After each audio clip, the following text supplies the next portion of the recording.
The sound of my mother's laughter through the kitchen door should have been warm. Instead, it cut through me like glass. "Don't worry, Claire. Your foolish sister will pay for everything like always. She's been our little ATM for 10 years, she won't stop now."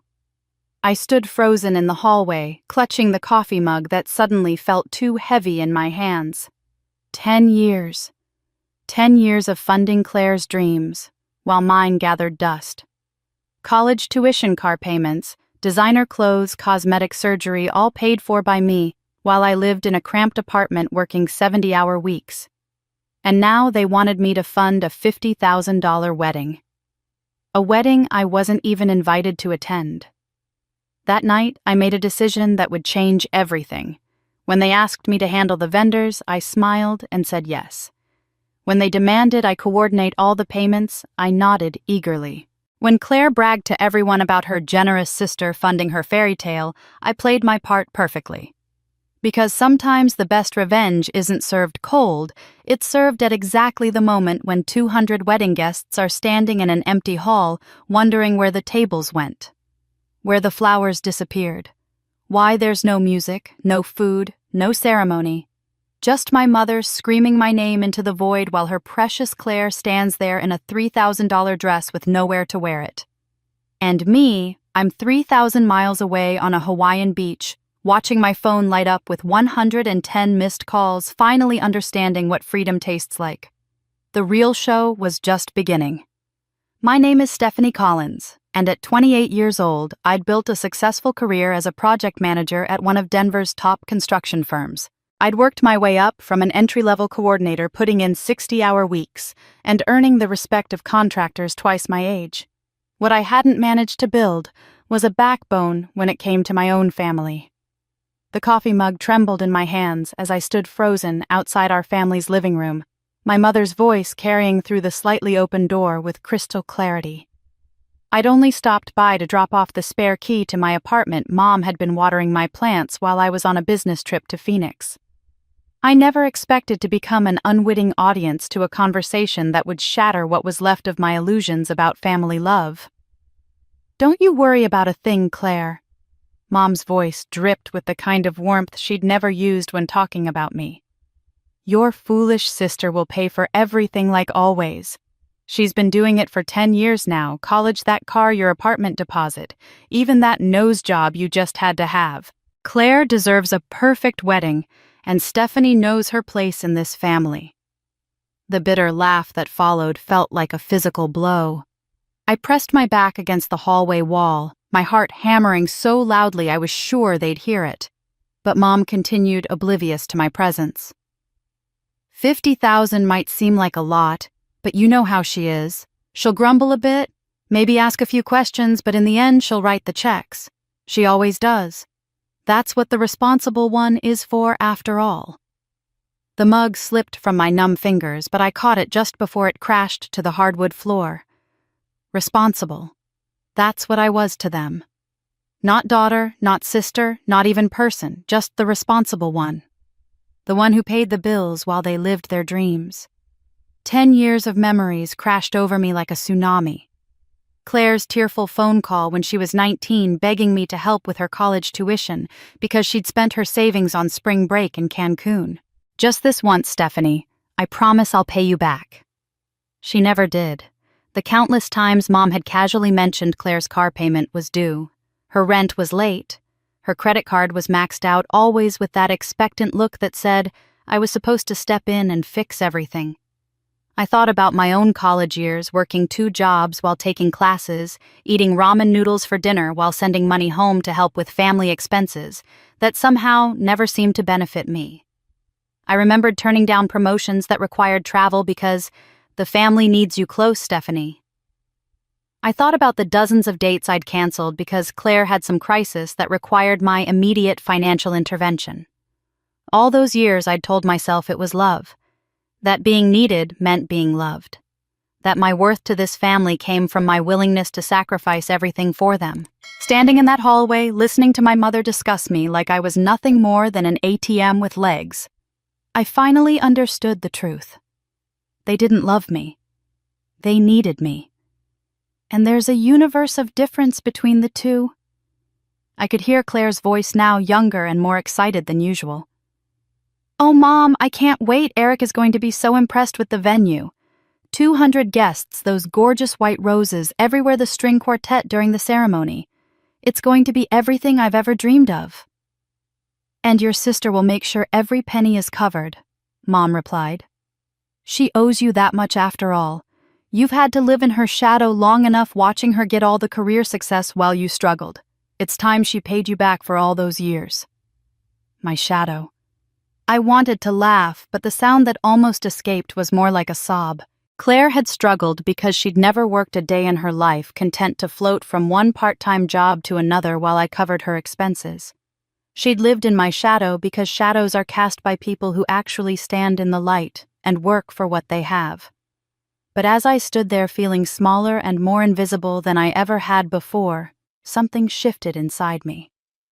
The hurt began to crystallize into something harder, sharper, more dangerous.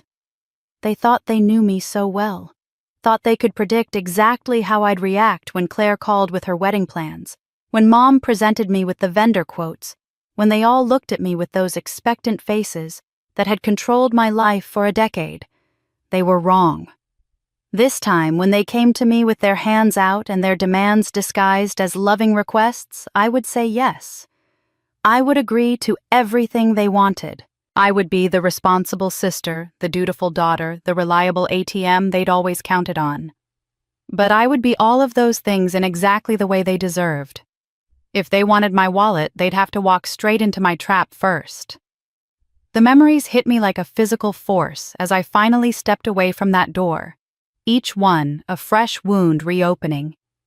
It had all started so innocently when I was 18, clutching my acceptance letter to Colorado State University, along with the full academic scholarship that represented 4 years of freedom. I remember the pride in my voice when I called home breathless with excitement about my future in architecture, about finally having a path that was mine alone. Mom's response should have been my first warning. That's wonderful, sweetheart, but you know Claire's having such a hard time getting into anywhere decent. Her grades weren't quite good enough for scholarships. There was a pause, the kind that always preceded a request I couldn't refuse. What if you went to community college instead, just for the first 2 years? We could use your scholarship money to help Claire get into that private college she's been dreaming about. You're so much smarter than she is, you'll do well anywhere. The conversation that followed is burned into my memory like a brand. Claire crying about how unfair it was that I got everything while she struggled. Dad saying nothing as usual, just nodding along with whatever Mom decided was best. And me, 18, and desperate to be the good daughter, the one who put family first, agreeing to give up my scholarship and my dreams so Claire could have hers. I spent the next 2 years at Denver Community College working nights at a grocery store and weekends at a coffee shop watching my savings account drain as fast as I could fill it. Claire, meanwhile, was living her best life at Regis University, joining sororities and taking spring break trips to Mexico while I calculated whether I could afford both textbooks and groceries in the same week. The car came next, of course. Claire was 21 and had decided she absolutely needed a Honda Civic to maintain her image on campus. "Stephanie, you're so practical," Mom had said during one of our weekly phone calls. "You know how important it is for Claire to fit in. She can't keep borrowing her roommate's car forever. It's embarrassing." The unspoken message was clear: I was the practical one, which meant I was the one who solved problems with money. So I took out a loan for $8,000, co-signed the paperwork, and watched Claire drive off in her shiny new car while I continued taking the bus to my 2 jobs and night classes. For 3 years I stood at bus stops in Denver winters, my hands numb with cold, while my sister complained about having to pay for her own gas. The apartment deposit was the next logical step in this twisted family dance. Claire had graduated and decided she wanted to live in one of those trendy low-do lofts, the kind with exposed brick walls and floor-to-ceiling windows that cost more per month than I was making in 6 weeks. "It's just the deposit, Stephanie. $3,000. I'll pay you back as soon as I find a job." But finding a job required actually looking for one, and Claire was too busy enjoying her post-graduation freedom to bother with employment. I borrowed against my credit card and wrote the check, then went back to my cramped room in a boarding house near downtown where I shared a bathroom with 4 other tenants and pretended not to hear the couple next door fighting every night. The cosmetic surgery was when I should have drawn the line. Claire had decided her nose wasn't perfect enough for the marketing career she was half-heartedly pursuing. Everyone gets work done these days, Stephanie. It's an investment in my future. You wouldn't want me to struggle because I don't feel confident about my appearance, would you? I remember sitting in my dentist's office that same week being told I needed a root canal that would cost $1,200. I remember calling to reschedule, then reschedule again, then finally just avoiding the dentist altogether as my tooth began to ache constantly. Instead, I took out another loan and paid for Claire's nose job, then spent the next 6 months managing my pain with over-the-counter medication and hoping the problem would somehow resolve itself. It never did resolve itself, of course. None of it did. The requests just kept coming, each one presented as a temporary emergency, a one-time favor, a chance for me to prove how much I loved my family. My work week stretched longer and longer as I climbed the ladder in construction management, but instead of my life getting easier, it got more complicated. 60 hours became 70 hours, became whatever it took to earn enough to keep everyone else afloat. I sent home 60% of everything I earned, living on the remainder like a college student well into my 20s. While my colleagues went out for drinks after work, I went home to my studio apartment and calculated how much I could afford to send home this month. While they dated and traveled and bought themselves nice things, I fielded phone calls about Claire's credit card bills and Mom's unexpected medical expenses, and always found a way to say yes. The men who asked me out eventually stopped asking. How do you explain that you can't go to dinner because your sister needs her car payment covered? How do you tell someone you can't take a weekend trip because your mother's expecting her monthly check? It was easier to just stay home to become the reliable daughter, the responsible sister, the family's financial backbone who existed solely to support everyone else's dreams. I had learned to fund their dreams, now I would fund my escape. The call came 2 days later. Claire's voice practically vibrating with excitement through my phone speaker as I sat in my office reviewing blueprints for a new shopping center project. I should have known something was coming.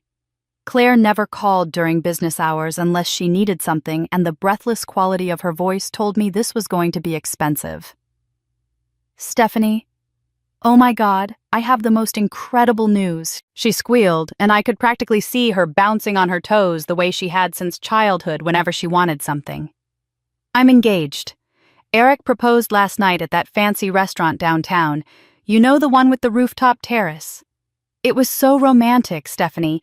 There were candles everywhere, and he got down on one knee and everyone in the restaurant was watching and clapping. I felt like a princess. I set down my pen and leaned back in my chair, already calculating in my head what this was going to cost me. That's wonderful, Claire. Congratulations. Eric seems like a nice guy. I'd only met him twice, brief encounters at family dinners where he'd spent more time asking about my job and salary than getting to know me as a person. But Claire was so smitten, I'd kept my observations to myself. He's perfect, Stephanie, absolutely perfect. And we're thinking a spring wedding, maybe April or May when the weather's nice. I've already been looking at venues. There's this gorgeous place in Cherry Creek.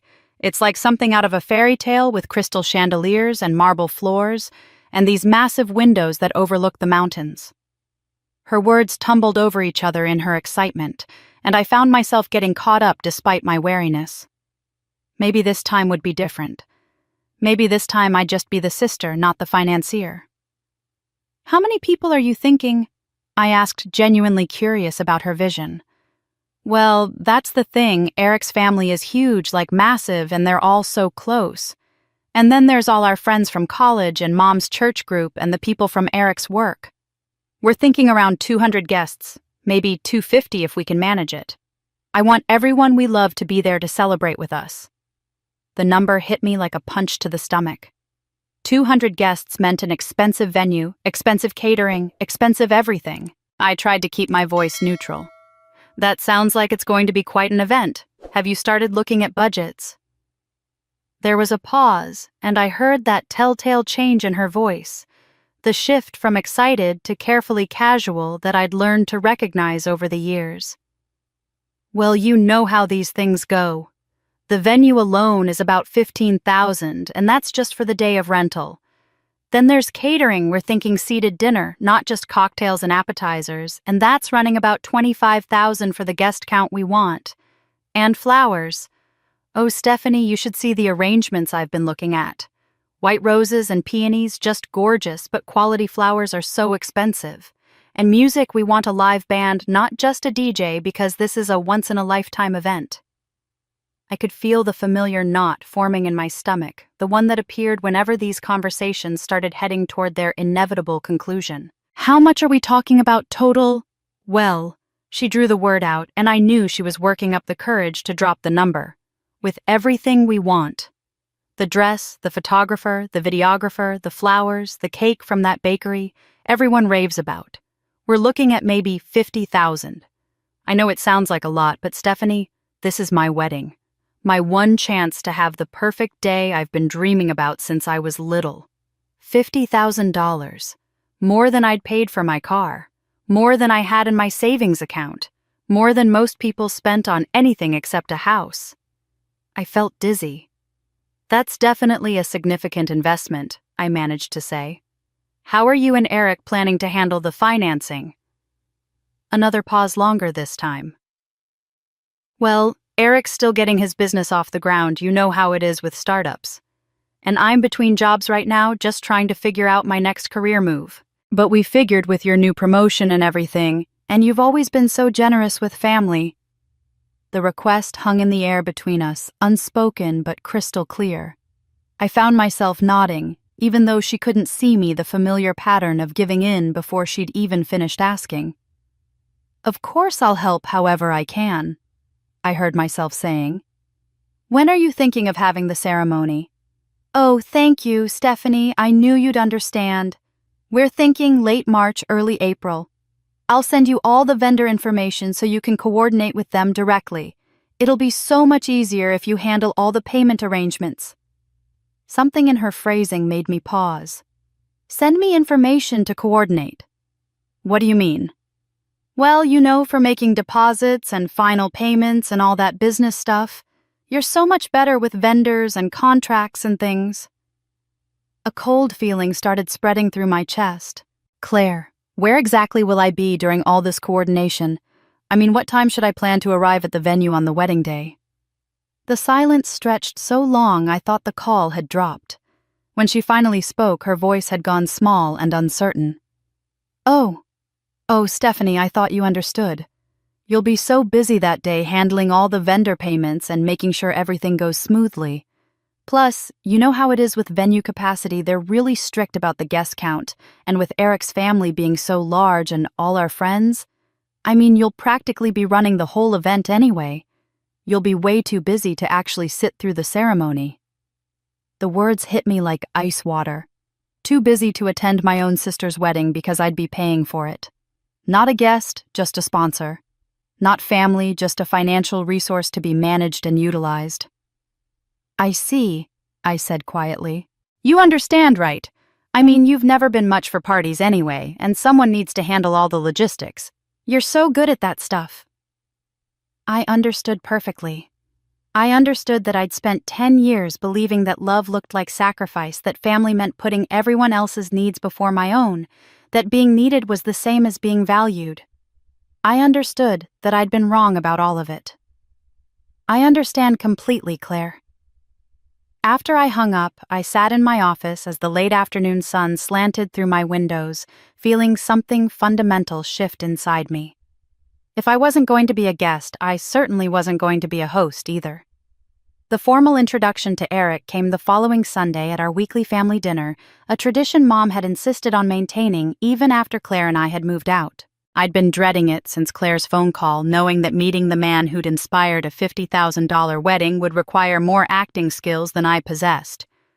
But as I sat across from him at Mom's dining room table, watching him work his charm on my family, I realized I wasn't the only one putting on a performance. Eric was undeniably handsome in that polished corporate way that photographed well on LinkedIn profiles. He had the kind of confident smile that made people want to trust him immediately, and he wielded it like a weapon as he complimented Mom's pot roast and asked Dad thoughtful questions about his work at the hardware store. But it was when he turned that megawatt smile on me that I felt the first prickle of unease. "Stephanie Claire has told me so much about you," he said, extending his hand across the table with practiced ease. "I have to say, I'm incredibly impressed. Project manager at Morrison Construction. That's a serious position. Claire mentioned you've been there, 6 years now, working your way up from coordinator to management level. That takes real dedication and intelligence." The compliments felt rehearsed, like he'd practiced them in the mirror. More telling was the way his eyes sharpened when he mentioned my job title, the subtle shift in his posture that suggested he was filing away information for later use. "Thank you," I replied carefully. "It's been a good opportunity to grow professionally." "I bet it has. Construction management, especially in Denver's market right now, that must be incredibly lucrative. I mean, with all the development happening downtown and in the suburbs, companies like Morrison must be pulling in massive contracts." He leaned forward slightly, his interest seeming genuine to everyone else at the table, but feeling calculated to me. "You must be doing very well for yourself."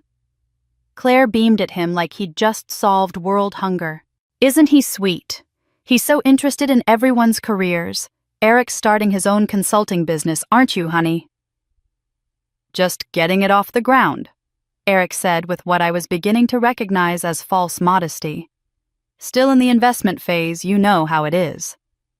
But enough about me, Stephanie. I'm curious about the residential market. Claire mentioned you've been looking at investment properties."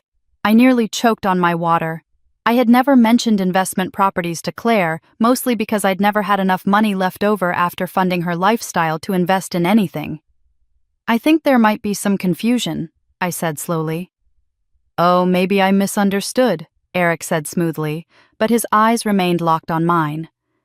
"Claire was telling me about your financial planning, how responsible you are with money. She mentioned you've been incredibly generous with family over the years. That kind of financial stability is rare in someone our age." The way he said "our age" made me realize he was probably older than Claire had mentioned. There were fine lines around his eyes that suggested he was closer to my age than hers, maybe even older. But Claire was gazing at him with such adoration that I doubted she'd noticed or cared. "Family helps family," I said the familiar phrase, tasting bitter in my mouth. "Exactly." Eric's smile broadened. "That's such a beautiful philosophy.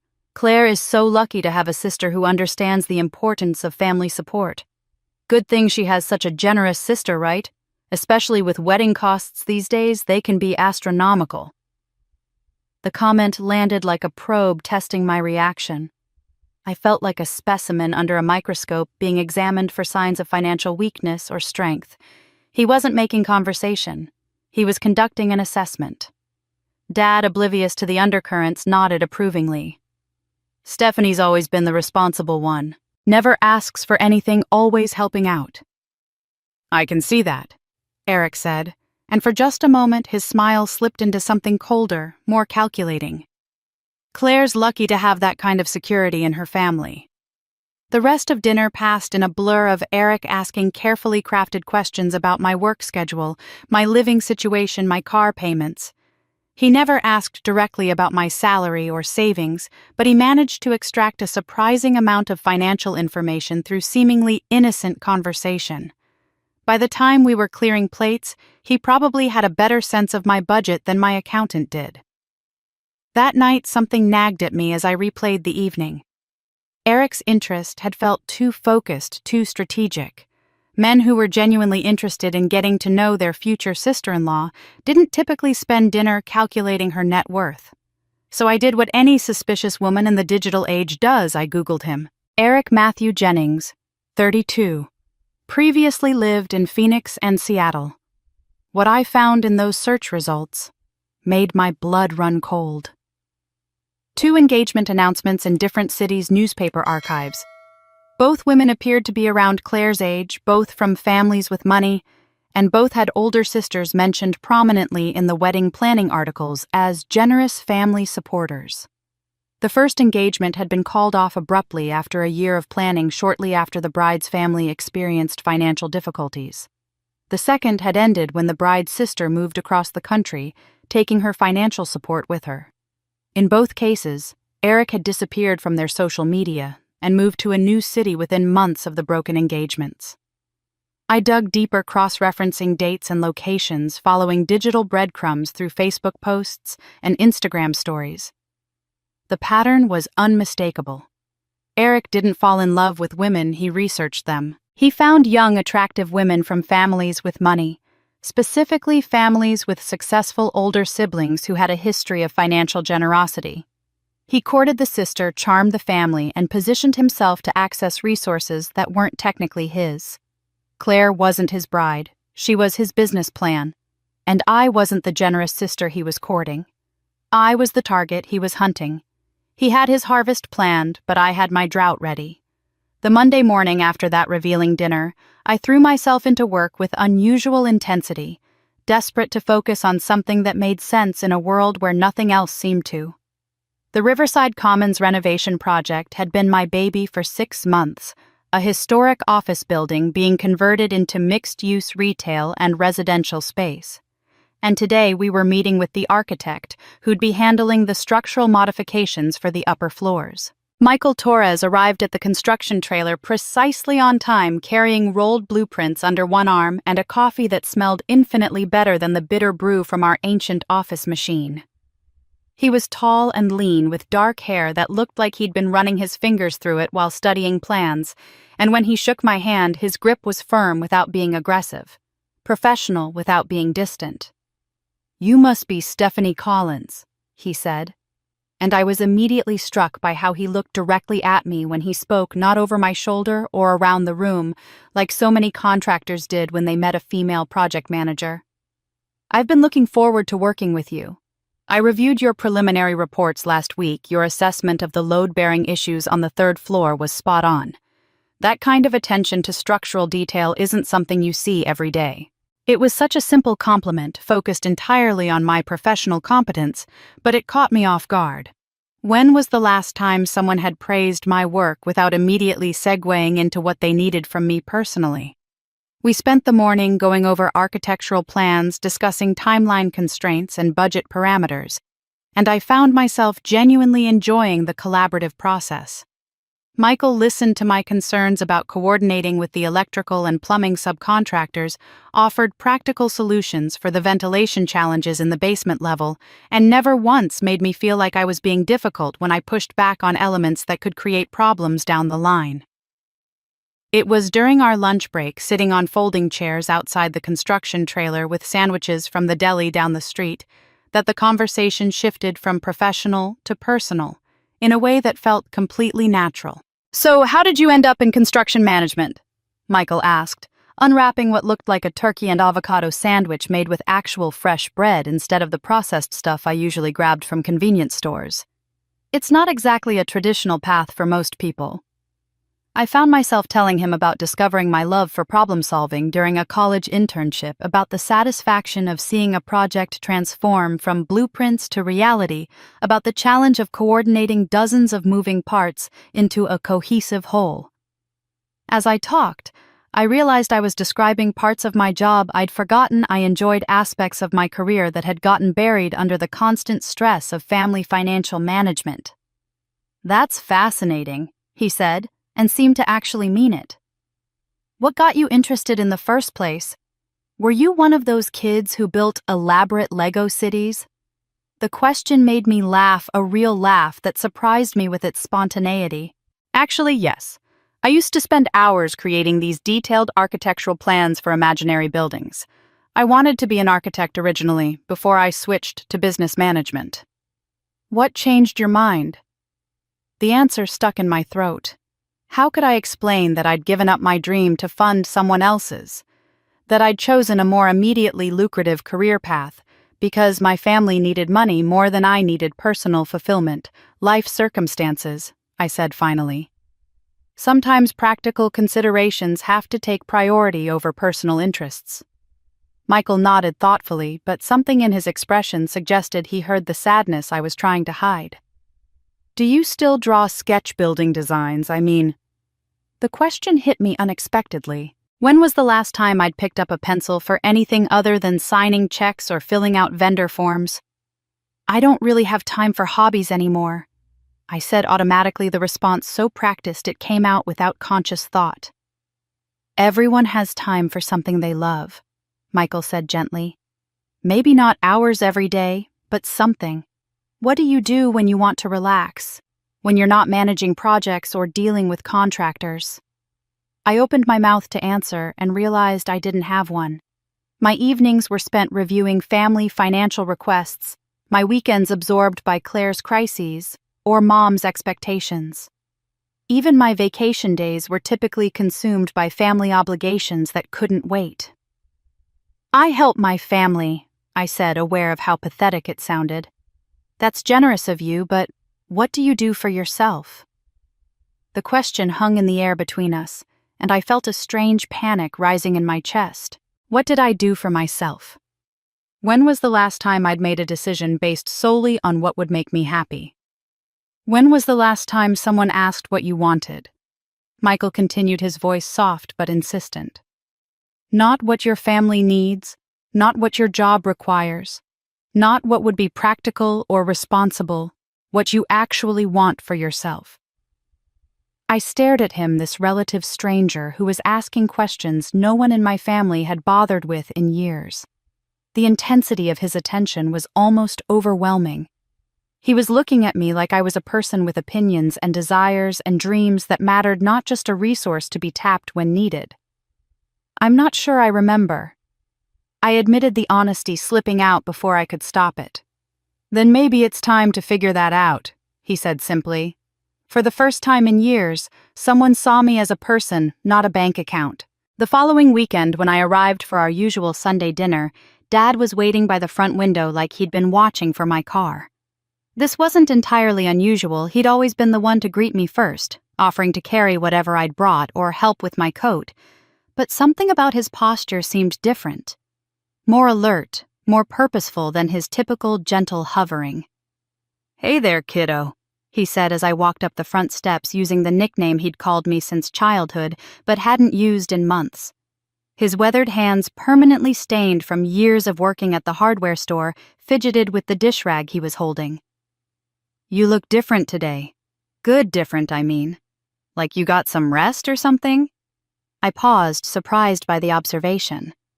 Dad wasn't typically one for commentary about appearances or moods. That was Mom's territory. He was more of a quiet presence, the one who fixed leaky faucets and changed oil in cars, and nodded along with whatever decisions the women in the family made. "I've been sleeping better lately," I said, which was true. Since my lunch conversation with Michael, I'd found myself actually looking forward to parts of my day, instead of just enduring them. It was amazing how much better rest came when you weren't constantly dreading the next financial emergency phone call. Dad studied my face with an intensity that caught me off guard. "You seem more yourself somehow. Like the Stephanie I remember from when you were in high school before." He trailed off, his eyes shifting away from mine in that familiar pattern of avoidance I'd grown up watching.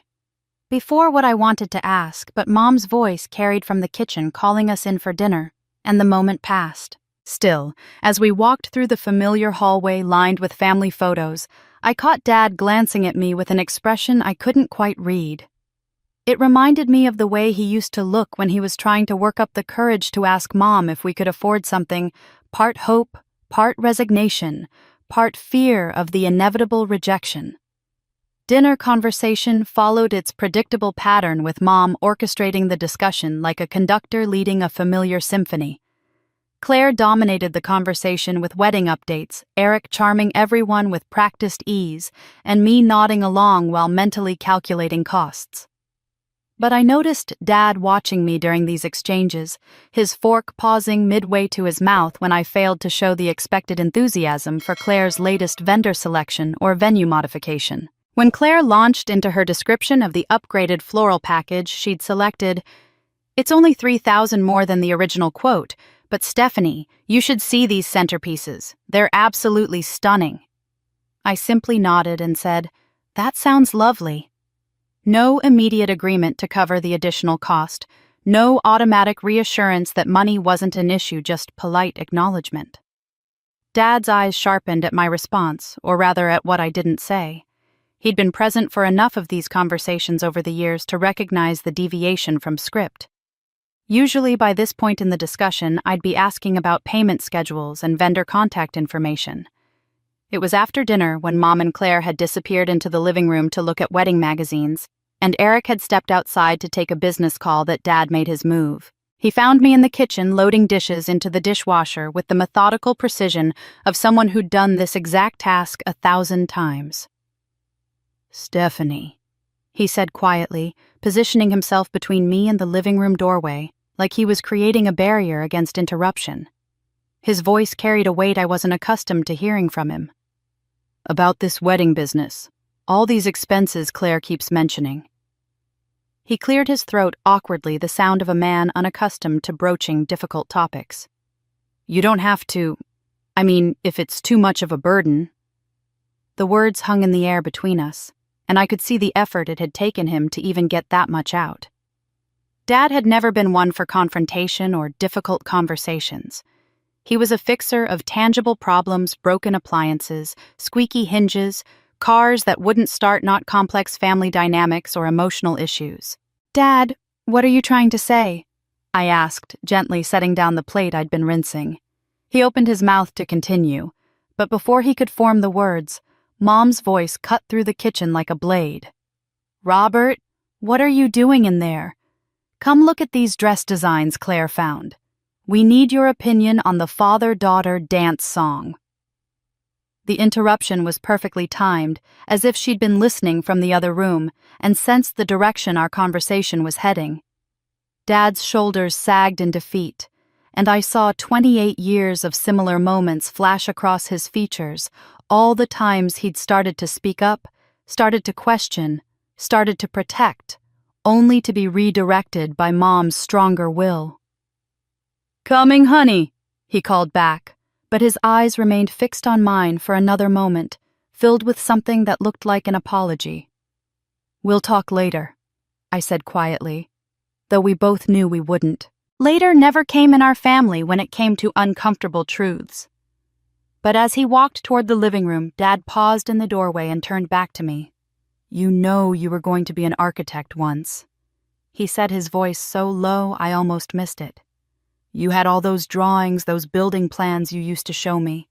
You were so excited about designing spaces where people could be happy." He was quiet for a long moment. "I've wondered sometimes what happened to that girl." The observation hit me like a physical blow, not because it was cruel, but because it was true.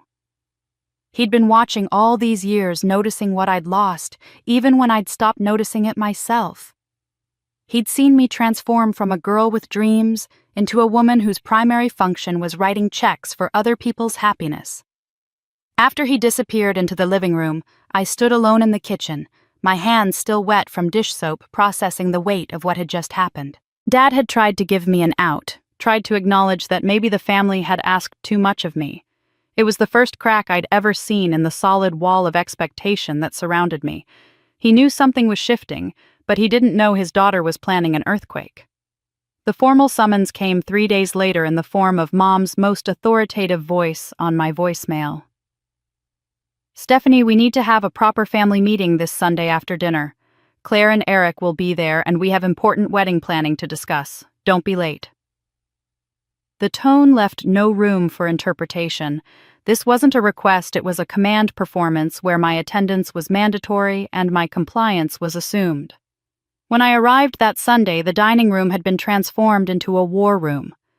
Mom had covered the table with spreadsheets, vendor brochures, and what appeared to be a timeline chart with color-coded sections. Claire sat at one end with a thick binder labeled Dream Wedding in gold script, while Eric occupied the chair across from me looking like a businessman about to close a major deal. Dad hovered near the kitchen doorway, clearly uncomfortable with the formal atmosphere but unwilling to challenge it. "Now that we're all here," Mom began adjusting her reading glasses with the air of a general addressing her troops. It's time to get serious about Claire's wedding. This is going to be the event of the season, and we need to make sure every detail is perfect. She lifted the first spreadsheet with ceremony. I've broken down all the costs into categories so we can see exactly what we're working with. The budget presentation was indeed military in its precision. Mom had researched every vendor, compared prices, and created what looked like a corporate financial projection. The venue rental at Bella Vista Gardens is $25,000 for the day, which includes the ceremony space, reception hall, and bridal suite.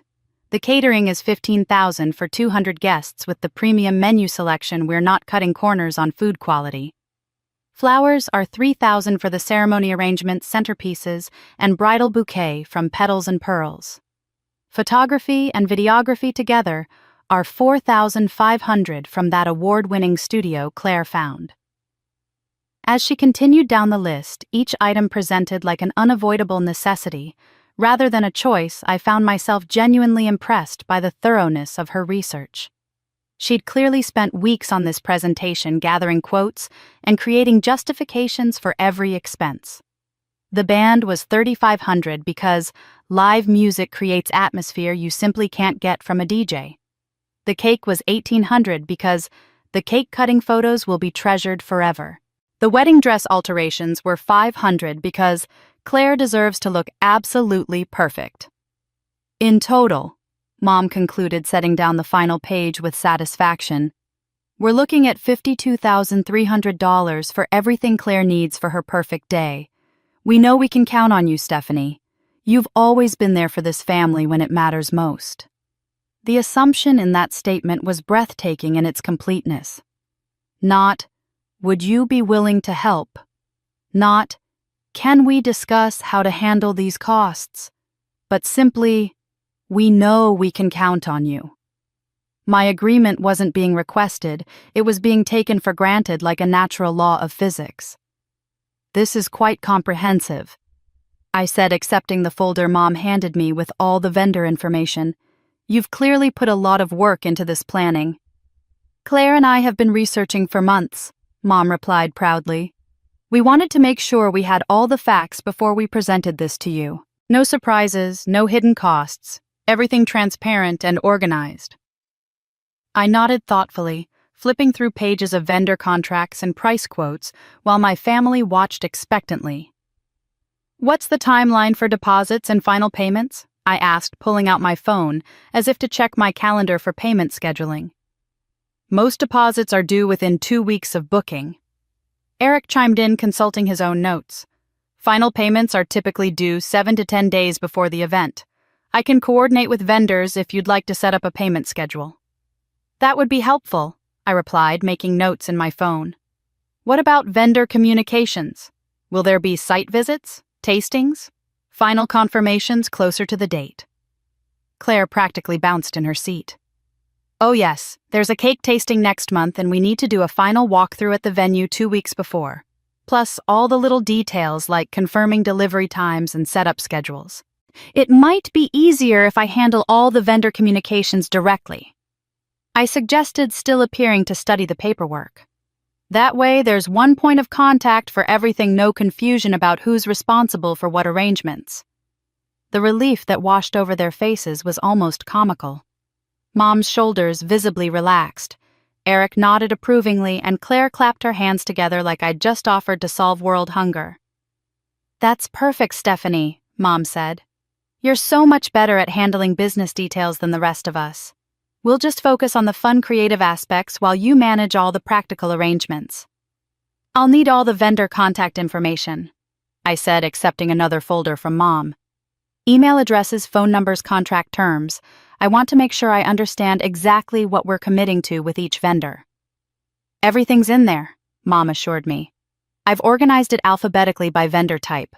You'll find Claire and Eric are remarkably easy to work with. They trust your judgment completely.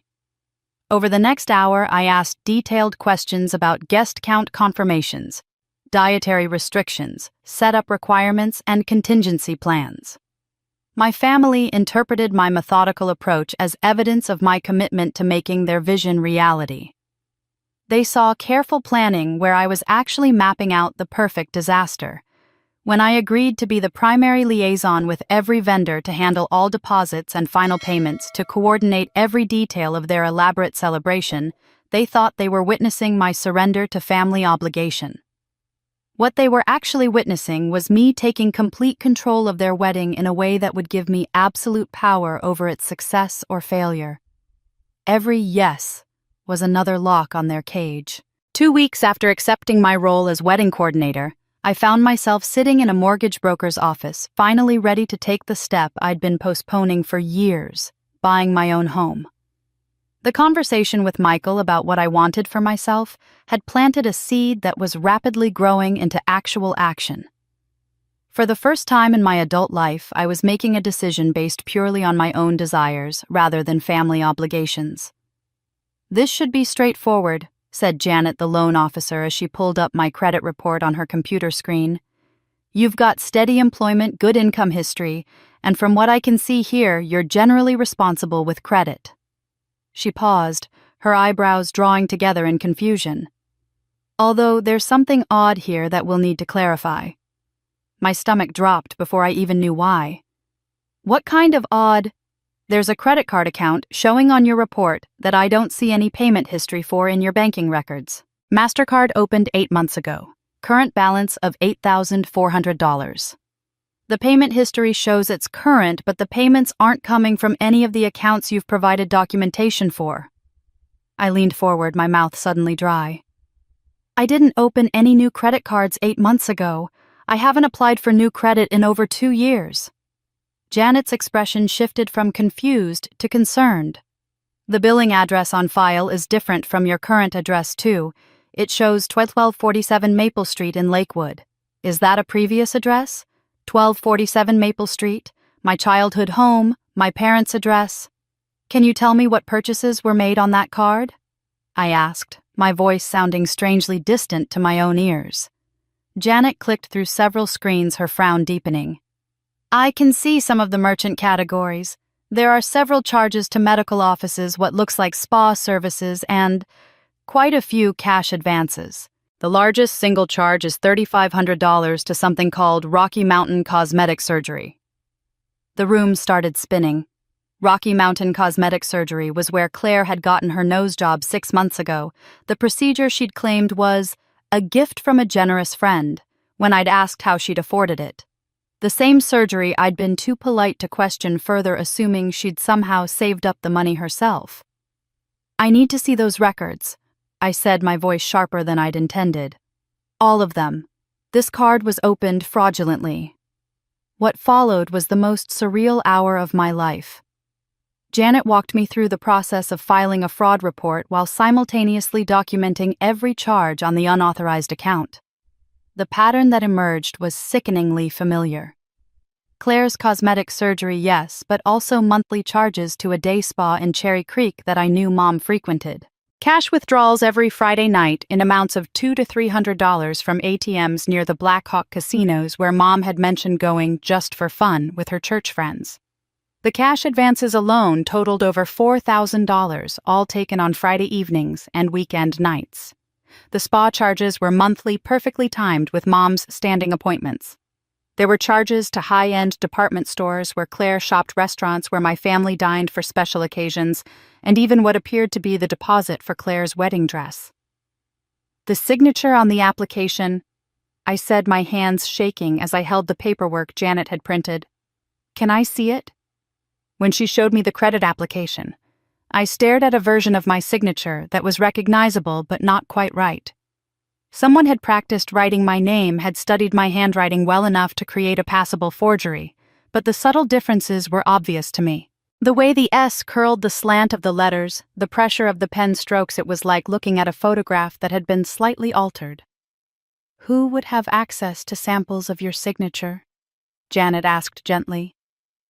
I thought about all the birthday cards I'd signed over the years, all the checks I'd written to family members, all the documents I'd left lying around during visits to my parents' house. I thought about Mom's careful way of handling paperwork, how she always offered to file things safely when I left important documents at their house. "My mother," I said quietly. Janet's professional composure slipped slightly. Family members committing identity theft is unfortunately more common than people realize. The good news is that we can dispute these charges and get this account removed from your credit report. The bad news is that you'll need to file a police report if you want to pursue prosecution. As we continued digging into my credit history, Janet discovered 2 other irregularities that made my blood run cold.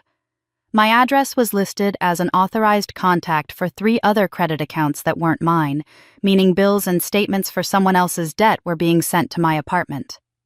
When I thought about it, I realized Mom had asked for my new address when I'd moved last year, claiming she wanted to send me mail in case of emergencies. This suggests a pattern of systematic abuse, Janet explained carefully. Someone has been using your financial stability and good credit to leverage additional borrowing capacity. They're essentially using your creditworthiness as collateral for their own spending. The final piece of the puzzle came when Janet pulled a comprehensive credit monitoring report.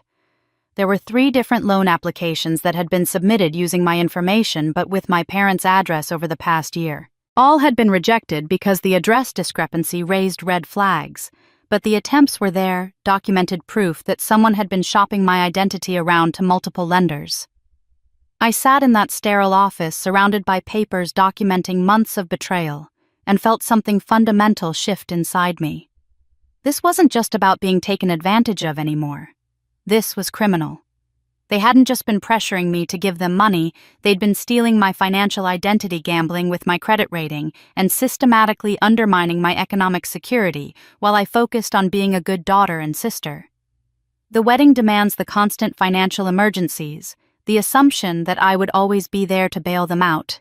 It had all been a distraction. While I was writing checks and transferring money voluntarily, they were also helping themselves to resources I didn't even know I had provided. Every month I'd been supporting their lifestyle directly while they simultaneously drained my credit indirectly. They didn't just want my money, they'd been stealing my future. The dress shopping appointment came 3 days after my devastating discovery at the mortgage broker's office, and I almost canceled it twice before forcing myself to go.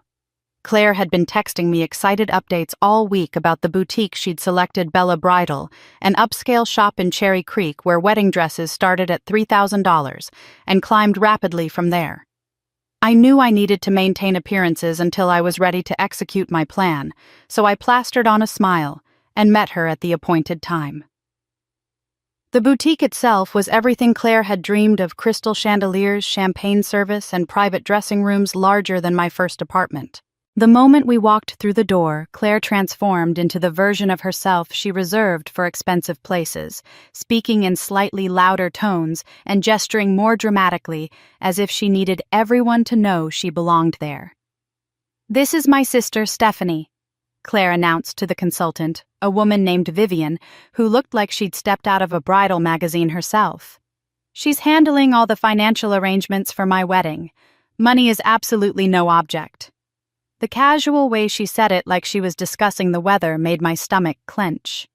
Vivian's eyes lit up with the unmistakable gleam of a salesperson sensing a lucrative commission. "How wonderful to have such family support," she said, directing her attention immediately to me. "Are there any budget parameters I should keep in mind?" "Oh no," Claire laughed, already gravitating toward the most expensive section of the store. "Stephanie is very successful in construction management. She's been taking care of me for years. Haven't you, sis?" I managed a tight smile and nodded, watching as Vivian began pulling dresses from the premium collection. Each gown Claire selected for trying on was more elaborate than the last hand-beaded bodices, cathedral-length trains, layers of imported silk and Italian lace. She held each dress up to herself in the mirror, already imagining herself floating down the aisle while I calculated the mounting costs. The first dress she tried on was $3,200, a confession Vivian made in hushed, reverent tones, as if the price was part of the gown's mystique. Claire emerged from the dressing room looking genuinely radiant, the kind of beautiful that makes bystanders stop and stare. But instead of simply admiring herself, she immediately began performing for the small audience of other customers and consultants. "What do you think, Stephanie?" she called out loud enough for everyone to hear. I know it's expensive, but you always said I deserved the best. And it's not like it's your wedding, you'll probably never need a dress this nice anyway. The comment hung in the air like a slap, and I felt every eye in the boutique turn toward me. An older woman trying on mother-of-the-bride dresses actually stopped mid-conversation with her daughter to stare. Another customer, a young woman about Claire's age, whispered something to her friend that made them both glance at me with expressions I couldn't quite read. "It's beautiful," I said carefully. "Let's see a few more options before deciding." The second dress was $3,800, the third was $4,200, and with each increasingly expensive option, Claire's commentary became more pointed. "Stephanie always tells me not to worry about money," she announced while admiring herself in a dress that cost more than most people's cars. "She says family is worth any sacrifice. Isn't that sweet?" It was during the fourth dress change that Claire asked me to join her in the dressing room to help with the intricate lacing system. Once the curtain was drawn and we were alone, her entire demeanor shifted. The performative brightness disappeared, replaced by something harder and more calculating. "I know this seems like a lot," she said quietly, not meeting my eyes in the mirror. "All the wedding expenses, I mean. And I know it's not exactly fair that you're paying for everything while I get to be the princess." I waited, sensing there was more coming. "But Mom always said you were the strong one," she continued, her voice taking on a wheedling quality I recognized from childhood. "You don't need things the way I do. You're good at taking care of yourself, at making money, at being responsible. I've never been good at any of that. I need someone to take care of me, and you need someone to take care of. It works out perfectly, doesn't it?"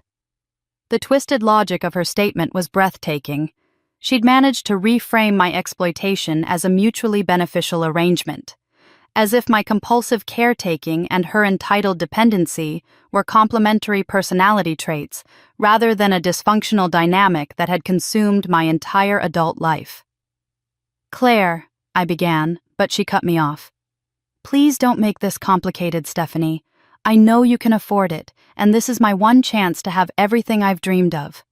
After the wedding, things will be different. Eric and I will be more independent, but right now, I need this from you."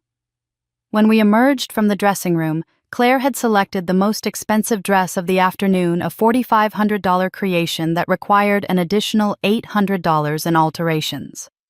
As Vivian began writing up the order, Claire couldn't contain her excitement. "My sister is so generous," she announced to the entire boutique, her voice carrying over the soft classical music and champagne-fueled conversations. "She's paying for my entire wedding, the dress, the venue, everything. I'm the luckiest girl in the world to have family like that." The reaction was immediate and mortifying. Conversation stopped mid-sentence. Several women turned to stare openly. I heard whispered comments. "Can you imagine?" and "How embarrassing," that made my cheeks burn with shame. But it was the elderly woman I'd noticed earlier who delivered the most devastating blow. As we were leaving, she approached me near the door, her face kind but her eyes sad. "Honey," she said quietly, her voice gentle but firm. "I raised 4 daughters, and I've never seen anything like what just happened in there. Family shouldn't treat you like that. You deserve better." The stranger's pity hurt more than the betrayal, because they could see what I'd been blind to. The elderly woman's words followed me home from the boutique and haunted me through the weekend, but by Monday morning they had crystallized into something else entirely: determination. If my family was going to treat me like their personal ATM, if strangers could see the dysfunction more clearly than I had for years, then it was time to give everyone exactly what they expected from me. I would be the perfect coordinator, the responsible sister, the financial backbone they'd always counted on. I would be all of those things right up until the moment their world collapsed. The vendor communications began that very afternoon. I started with Bella Vista Gardens, the venue Mom had selected with such military precision. When I called, I spoke with Jennifer, the events coordinator, who had clearly been expecting my call based on the enthusiasm in her voice. "Ms. Collins, I'm so excited to work with you on Claire's wedding. Your mother mentioned you'd be handling all the arrangements. We have March 28th tentatively held for you, but we'll need to confirm with a deposit within the next 2 weeks to secure the date." Absolutely, I replied, settling into my office chair with a legal pad and my most professional voice. I'd like to go over all the details to make sure we're aligned on expectations. Can you email me the full contract with all terms and conditions? What followed was a masterclass in appearing committed while remaining completely uncommitted. Jennifer sent over a 15-page contract that I read with the careful attention I usually reserved for construction specifications. Buried in the fine print was exactly what I'd hoped to find: a clause stating that all bookings were tentative until final payment was received, and that cancellations made more than 72 hours before the event would result in forfeiture of deposit only. I responded with detailed questions about setup times, catering logistics, and parking arrangements. I requested floor plans and vendor access schedules. I asked about backup plans for weather and inquired about their liability insurance. To Jennifer, I appeared to be the most thorough client she'd ever worked with.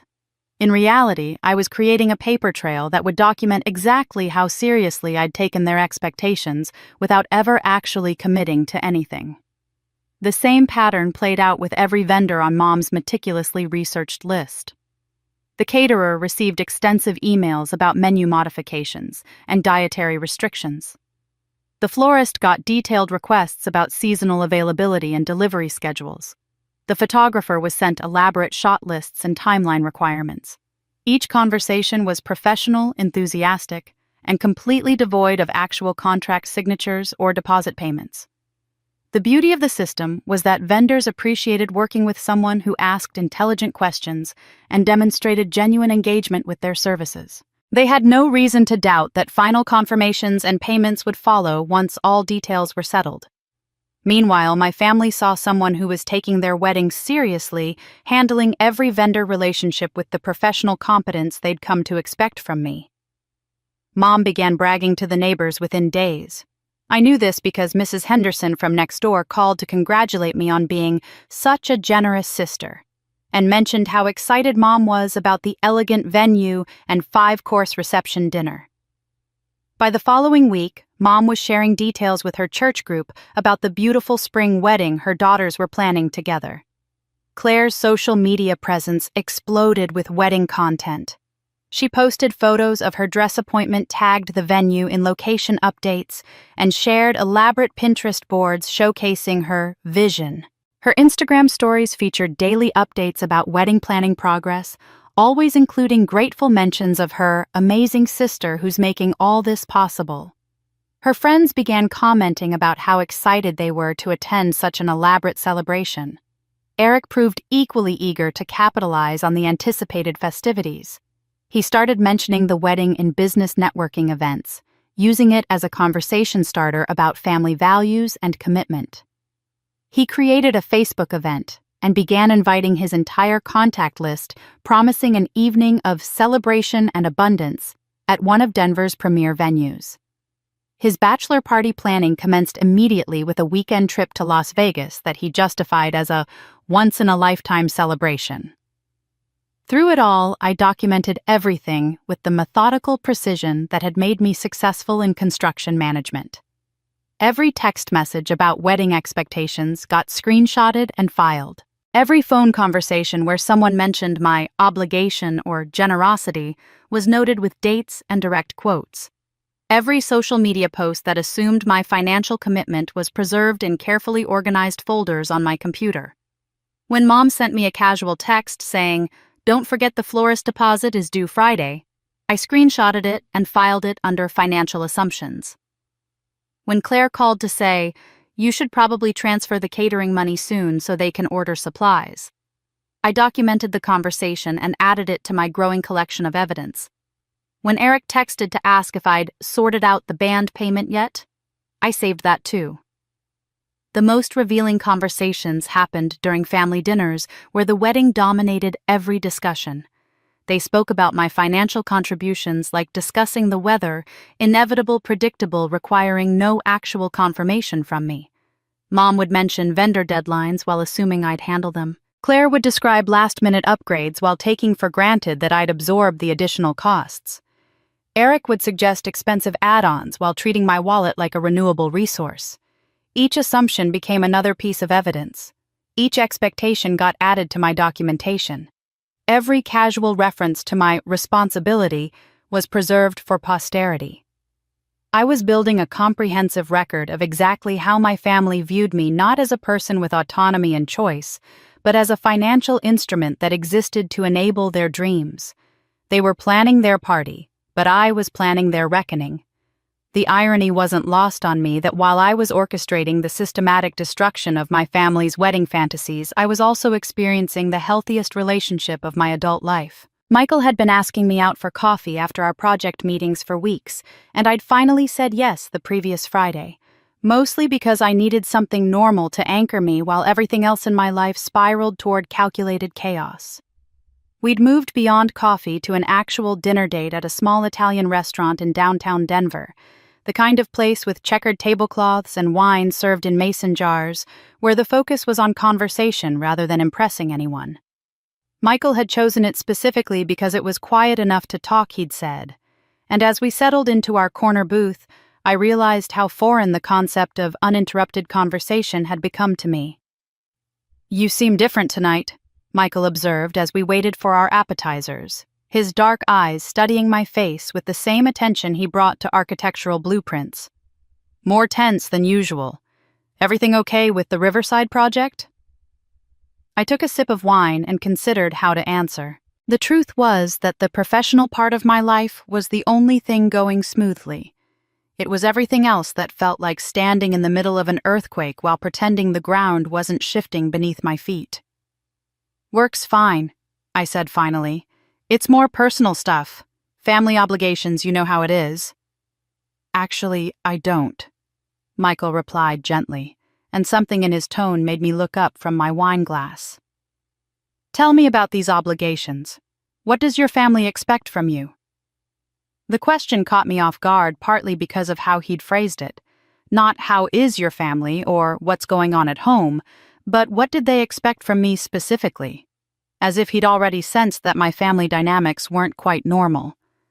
"Well, my sister's getting married," I began, and then found myself explaining the venue costs, the dress expenses, the elaborate reception plans. Michael listened without interrupting, but I could see his expression changing as I described the $50,000 budget and my role as sole financier. "Wait," he said, finally setting down his fork. "Let me make sure I understand this.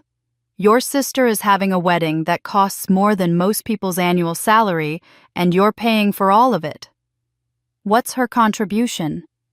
"She's the bride," I said automatically, then realized how absurd that sounded when spoken aloud to someone outside the family ecosystem.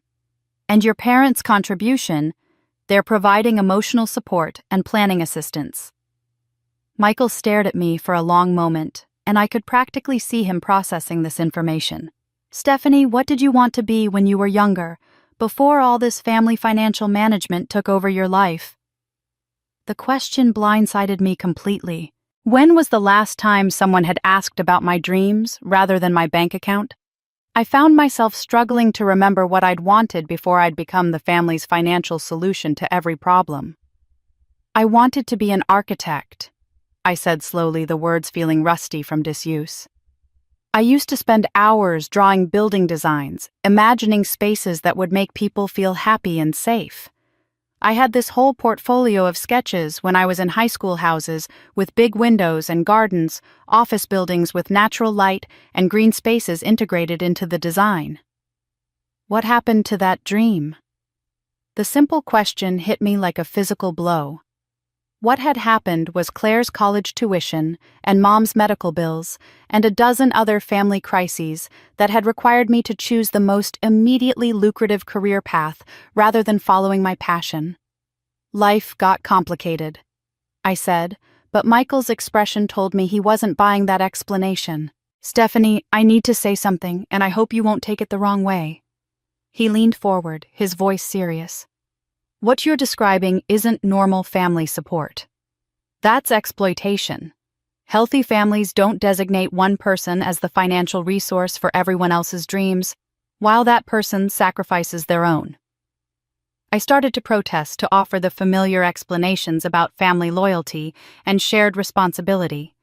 But Michael continued, I come from a big family, 4 siblings, lots of cousins, parents who struggled financially when we were kids. We've all helped each other out over the years, but it's always been reciprocal. When my brother needed help with his house down payment, 3 of us pitched in and he paid us back over 2 years. When my sister was going through her divorce, we all contributed to her legal fees, but she never expected any one person to carry the entire burden. He paused, studying my face. Has your family ever helped you with anything, ever made a sacrifice for your dreams the way you've sacrificed for theirs? The question hung in the air between us, and I found myself mentally scanning through years of family interactions looking for examples of reciprocal support. The search came up empty. They need me, I said weakly. Everyone needs support sometimes. But need and exploitation are different things. What do you need, Stephanie? When's the last time someone in your family asked that question? I couldn't remember. I literally could not recall a single conversation where anyone had inquired about my needs, my dreams, my happiness without immediately segueing into how I could help with their problems. There's a community college near here that offers evening drafting classes, Michael said, pulling out his phone and showing me a website. Just for fun, no pressure, no career implications. 2 hours a week where you get to remember what it feels like to create something for yourself instead of solving everyone else's problems. Looking at the course description, I felt something I hadn't experienced in years. Excitement about something that was purely mine. No family obligations attached, no financial implications for anyone else. Just me exploring an interest I'd abandoned a decade ago. I don't know if I have time. I started to say the automatic response so ingrained I almost didn't notice I was making it. You have time for a $50,000 wedding that you're not even invited to attend, Michael pointed out quietly. Maybe you can find 2 hours a week for something that might actually make you happy. He was showing me a life where I mattered, and that made going back to theirs unbearable. The night before the wedding, my phone became a weapon of mass destruction pointed directly at my sanity. It started at 7:30 in the morning, with Mom's voice pitched 3 octaves higher than normal, leaving a voicemail that began with, "Stephanie, we have a crisis," and escalated from there into pure hysteria. "The florist needs final payment by noon, or they're canceling the order," she continued, her words tumbling over each other in panic. "I know you said you'd handle everything, but they're being very insistent about payment today. Claire is beside herself. You need to call them immediately." Before I could even process that message, my phone buzzed with a text from Claire. "OMG, the cake people are asking about final payment too. They want a cashier's check by 3 p.m. Also, the string quartet is asking about their fee. And Mom says you have their contact info. This is so stressful." I was still reading Claire's message when Eric's text came through. "Hey Stephanie, quick question about the bachelor party expenses from last weekend. The guys split the costs, but we put everything on my card expecting reimbursement. Total came to $1,200. Can you Venmo me today? Thanks." By 10 a.m., my phone had buzzed 17 times. Mom called twice more, each message more frantic than the last. Claire sent a steady stream of texts about vendor confirmations, setup questions, and last-minute additions she'd apparently approved without consulting anyone. Eric contributed his own series of messages about groomsmen gifts, transportation arrangements, and something about upgraded bar service that he'd taken the liberty of arranging, with the assumption that I'd cover the difference. The beautiful irony was that their panic was making my own preparation easier. Every desperate call and frantic text was further evidence of their complete dependence on my financial support documentation I would include in the letters I was writing. Their hysteria provided perfect cover for my unusual calm. "I'll handle everything first thing in the morning," became my standard response to every crisis. When Mom called sobbing about the photographer's equipment insurance fee, I assured her calmly that I'd take care of it. When Claire texted in all capitals about the venue coordinator asking for final headcount confirmation, I replied with my usual promise to manage the details. When Eric called asking about the rehearsal dinner bar tab from the night before, I told him not to worry about it. My serenity in the face of their chaos only reinforced their belief that I had everything under control. They were so focused on their immediate panic that they didn't question why I wasn't asking for vendor contact information or requesting invoice details. They were drowning in last-minute wedding stress, and my calm voice was the life preserver they clung to without examining too closely. While they spiraled into pre-wedding madness, I was methodically completing the most liberating preparations of my adult life. The small suitcase I packed contained only essentials: 3 sundresses, sandals, a book I'd been meaning to read for 2 years, and the red bikini I'd bought online but never had occasion to wear. The Hawaii flight I'd booked for 5 a.m. departure would have me on a beach in Maui by early afternoon Pacific time, while my family was discovering the true meaning of consequences. The letters took the longest to write, and they became more cathartic than I'd expected. Mom's letter detailed every financial manipulation, every guilt trip, every assumption that my money was theirs by right. I included specific examples with dates and amounts, creating a comprehensive record of 10 years of exploitation disguised as family love. Claire's letter was shorter but more pointed, focusing on her deliberate complicity in the family's financial abuse and her entitled assumption that having dreams meant someone else should pay for them. Eric's letter was the most satisfying, to write a detailed explanation of how I'd discovered his pattern of targeting women with financially generous family members, complete with screenshots of his previous engagements, and the research I'd compiled about his systematic approach to relationship fraud. I printed every piece of evidence I'd collected over the past weeks: screenshots of text messages, email threads with vendors, documentation of their social media posts, assuming my financial commitment bank records showing the fraudulent credit card usage, and copies of every conversation where they'd treated my wallet like community property. Each family member would receive a complete portfolio of their own behavior, impossible to deny or minimize. The package I prepared for mailing contained every gift they'd given me over the past decade, along with copies of the receipts showing I'd paid for each item myself. The necklace Claire had given me for my birthday, purchased with my own money, transferred to her account the week before. The picture frame from Mom with "World's Best Daughter" engraved on it, bought with the credit card she'd fraudulently opened in my name. The book Eric had thoughtfully selected for me, charged to the same stolen credit card, and given to me as if it represented his consideration for my interests. I set up automated email delivery for 9 a.m., ensuring that each family member would receive their personalized documentation package at precisely the moment they should be getting ready for the ceremony. The timing was crucial, late enough that they couldn't reach me to argue, or manipulate early enough that they'd have to face the reality of their situation while their guests were arriving at an empty venue. My phone went quiet around midnight, after a final flurry of texts from Claire about emergency touch-ups and last-minute dress alterations. I turned off all notifications, set my alarm for 4 a.m., and went to sleep with a sense of peace I hadn't felt in years. While they dreamed of their perfect day, I was planning to give them a perfect lesson. By the time my plane was cruising at 30,000 feet over the Rocky Mountains, the first guests were arriving at Bella Vista Gardens, expecting to witness Claire's fairy tale wedding.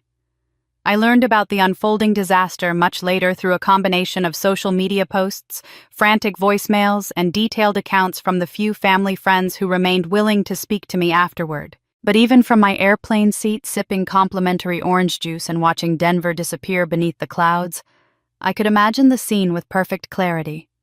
The early arrivals would have been Eric's groomsmen, and their dates dressed in their rented tuxedos and cocktail dresses, pulling into the venue's circular driveway around 10:30 for the noon ceremony.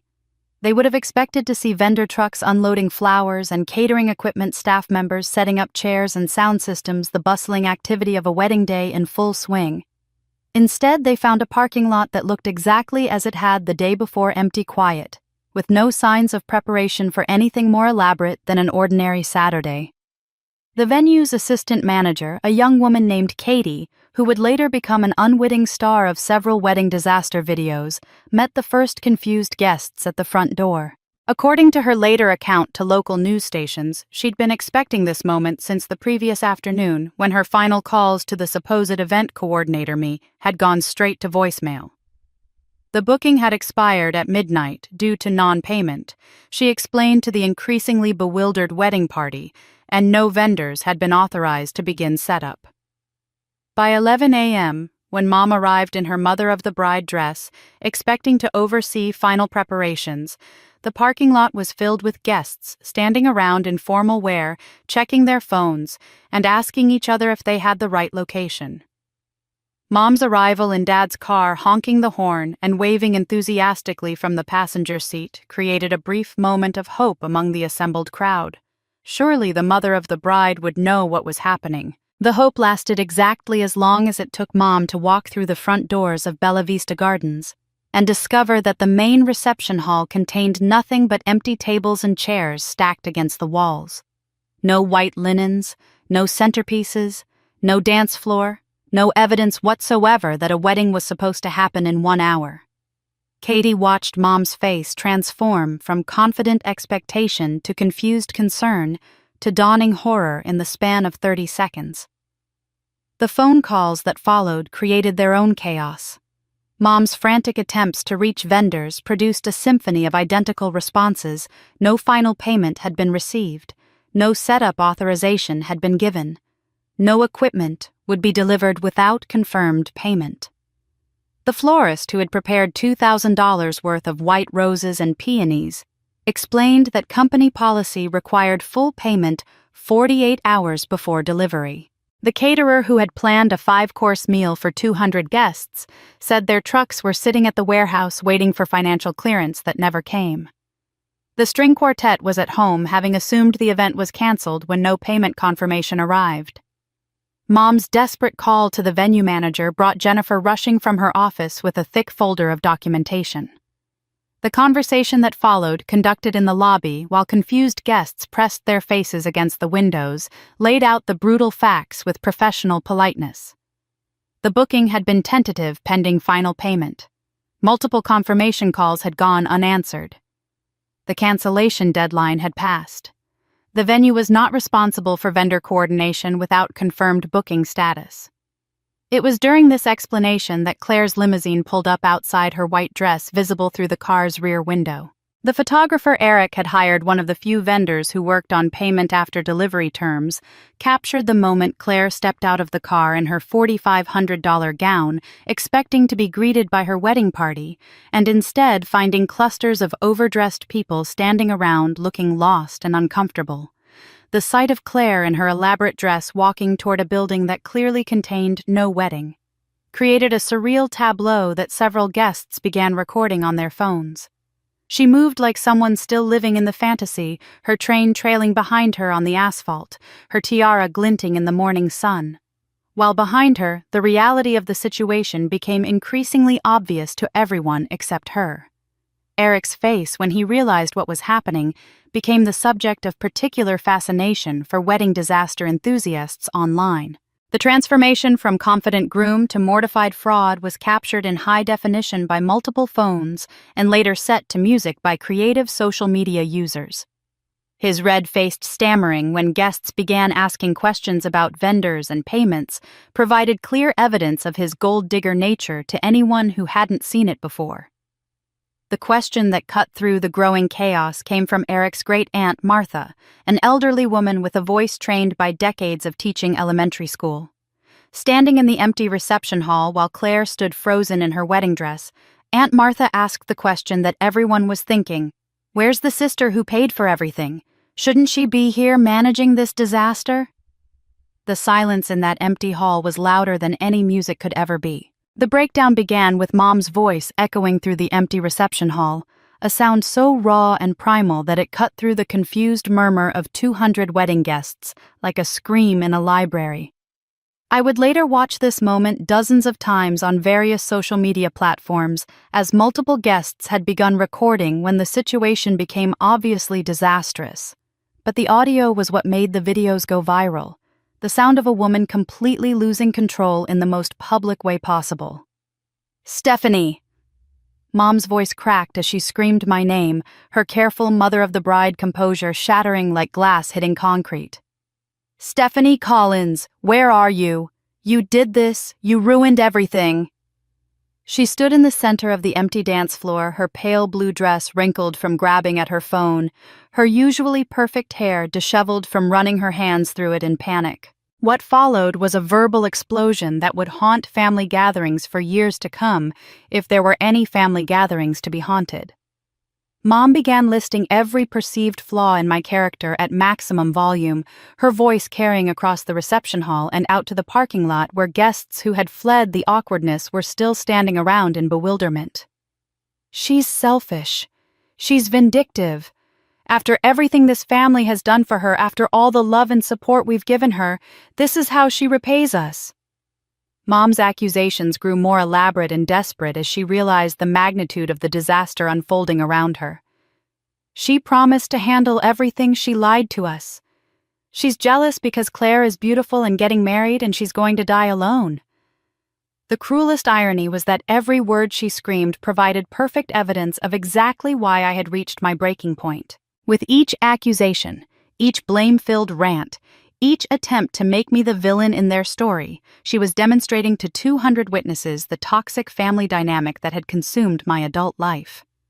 Claire stood frozen beside her, still in her wedding dress, mascara beginning to streak down her cheeks, as the reality of the situation slowly penetrated her shock. Dad hovered nearby, looking like he wanted to disappear into the floor, occasionally reaching toward Mom, as if to calm her but never quite making contact, his lifetime pattern of conflict avoidance continuing even in this moment of ultimate family crisis. The guests' reactions created a fascinating study in group dynamics. Eric's friends and family, who had never met me and knew nothing about our family's financial arrangements, looked confused and uncomfortable, checking their phones for other places to be on a Saturday afternoon. But Mom's church friends and our longtime neighbors began piecing together the real story behind Mom's meltdown, and their expressions shifted from confusion to understanding to judgment. I learned later that Mrs. Patterson, who had lived next door to my parents for 15 years, was overheard telling her husband, "I always wondered how they afforded Claire's fancy car and that nose job on Robert's hardware store salary. That poor Stephanie has been funding their lifestyle for years." Her comments sparked a ripple of similar observations among the older women who had watched our family dynamics play out at church functions and neighborhood gatherings. "Remember when Stephanie missed Sarah Jensen's wedding because she was working overtime to pay for Claire's spring break trip?" whispered Mrs. Chen from Mom's Bible study group. "And that time she couldn't afford to fix her own car because she'd just paid for Claire's apartment deposit." The conversations began as whispers but grew louder as more people connected the dots between Mom's accusations and the financial exploitation they had witnessed over the years. Several of the older wedding guests began quietly gathering their purses and checking their watches, the universal signals of people preparing to leave an uncomfortable situation.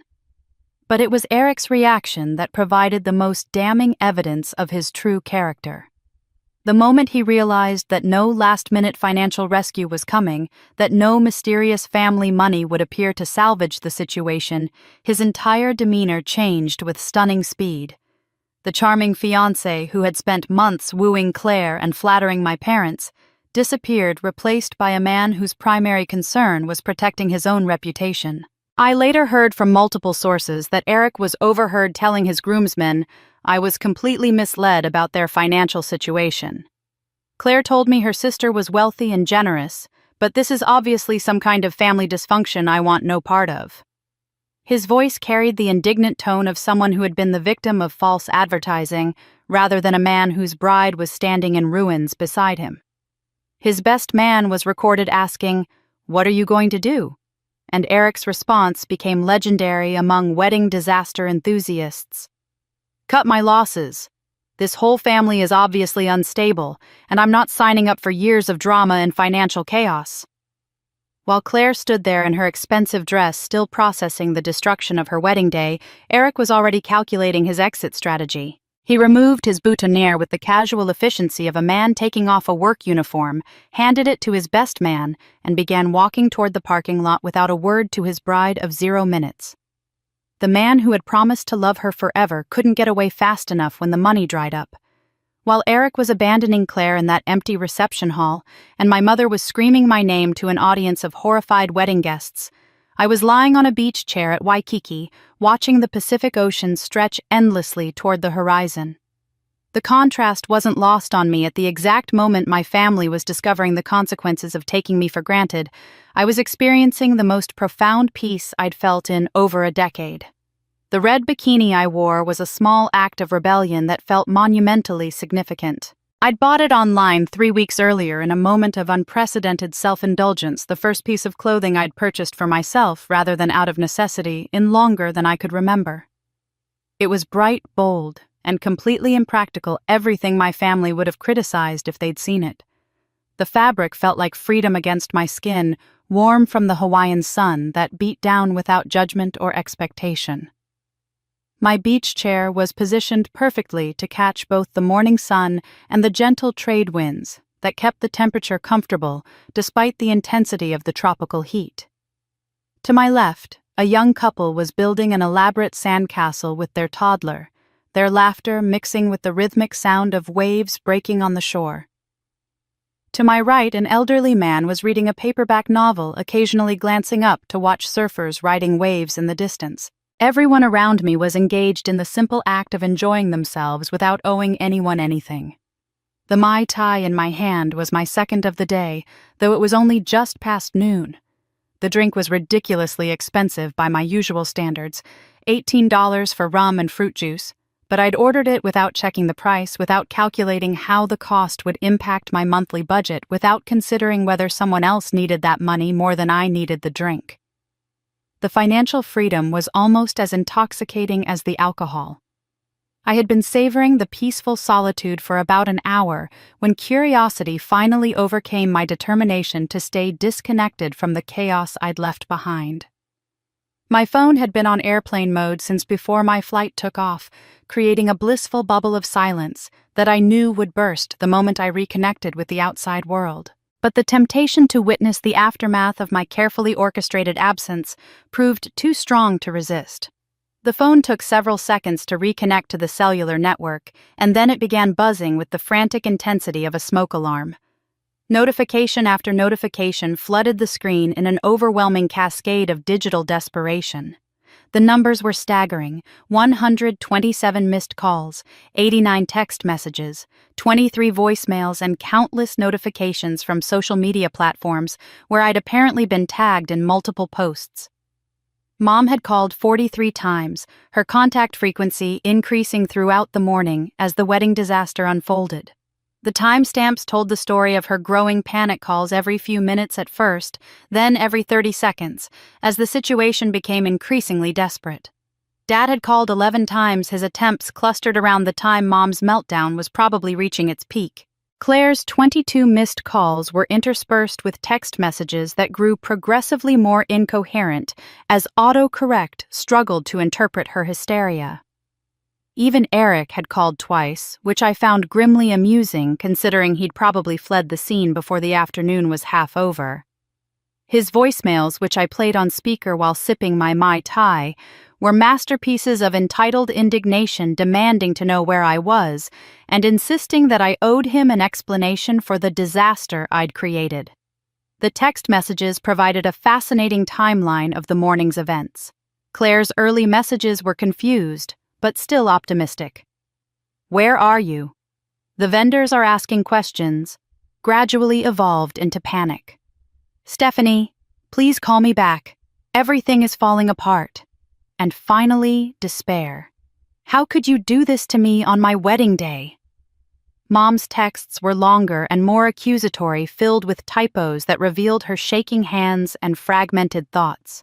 "You are destroying your sister's happiness" became, "How can you be so selfish after everything we've done for you?" And eventually, "This family will never forgive you for this betrayal." The voicemails were almost too painful to listen to, not because they made me feel guilty, but because they revealed how completely my family had missed the point of my absence. Not one message included an apology for their treatment of me. Not one acknowledged their exploitation of my generosity. Not one suggested they understood why I might have reached a breaking point. They were all variations on the same theme. I was selfish, I was vindictive. I was ruining Claire's special day, and I needed to fix everything immediately. After scrolling through the evidence of their desperation for about 10 minutes, I turned the phone back to airplane mode and set it face down on the small table beside my beach chair. The silence that followed felt like taking a deep breath after holding it for years. That's when the tears came, surprising me with their intensity.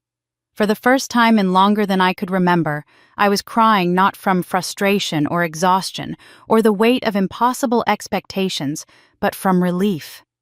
The tears were cleansing, washing away years of accumulated resentment and guilt and obligation that had settled into my bones like sediment. I mourned the family I had thought I had, the loving relationships I had believed existed beneath all the financial transactions. I grieved for the daughter and sister I had tried so hard to be the one who sacrificed everything in pursuit of approval that was never really available. But mixed with the sadness was something lighter and more powerful. Pure, unburdened joy at the realization that I was finally free. The ocean waves that crashed rhythmically on the shore seemed to be washing away the last traces of my old life with each surge and retreat. I watched my tears fall onto the warm sand and disappear, leaving no trace behind, just like the footprints that were erased by each incoming wave. Freedom tastes like salt air and sounds like silence, and I was never going back. The digital reckoning began while I was still floating in the hotel pool. 3 days later, my phone finally reconnected to Wi-Fi, but still blissfully ignored on the poolside table. I had been living in a beautiful bubble of disconnection, ordering room service, reading novels, and swimming in water so clear I could count the tiles on the pool bottom. It wasn't until a text from Michael broke through my vacation haze that I realized my family's wedding disaster had become something much bigger than a private humiliation. Stephanie, I don't know if you've seen what's happening online, but I want you to know that everyone at Morrison is completely on your side. Call me when you're ready to talk. You're not alone in this. His message confused me enough to finally check my social media accounts, and what I found there left me staring at my phone screen in disbelief. Someone at the wedding, I later discovered it was Eric's cousin who had been live streaming what she thought would be romantic pre-ceremony footage, had captured the entire disaster in high definition. The video had been uploaded with the caption, "When the money runs out at a wedding," and had already been viewed over 2 million times. The footage was devastating in its completeness. It began with guests arriving and their formal wear confusion growing as they realized no preparations had been made, and climaxed with Mom's complete breakdown in the empty reception hall. The audio quality was crystal clear, capturing every word of her screaming rant about my selfishness and ingratitude.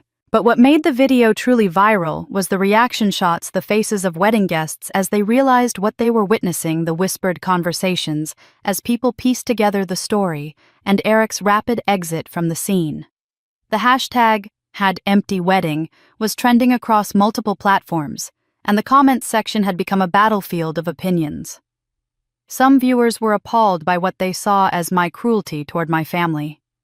"Imagine destroying your sister's wedding day out of spite," wrote one user. "Family is supposed to be there for each other no matter what." These commenters focused on the spectacle of Claire in her wedding dress standing in an empty hall, painting me as a vindictive sister who had chosen the most hurtful way possible to make a point. But they were vastly outnumbered by people who saw the situation differently. "That woman's meltdown tells you everything you need to know about how they treated the sister," commented someone with thousands of likes. "You don't scream at someone like that unless you've been taking them for granted for years." Another popular comment read, "The fact that they expected her to pay for a wedding she wasn't even invited to attend says everything about this family dynamic." The video had been picked up by several online publications that specialized in wedding disasters and family drama.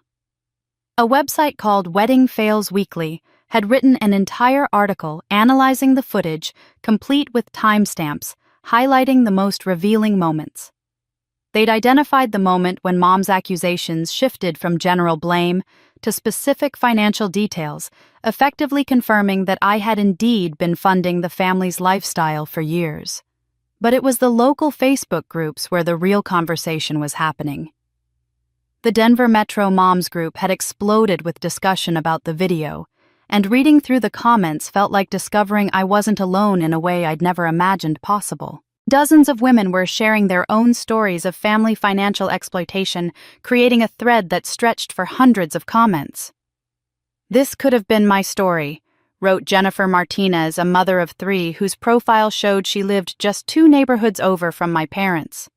"My sister expected me to pay for her entire nursing school program because I made more money, then didn't invite me to her graduation, because it was just for immediate family."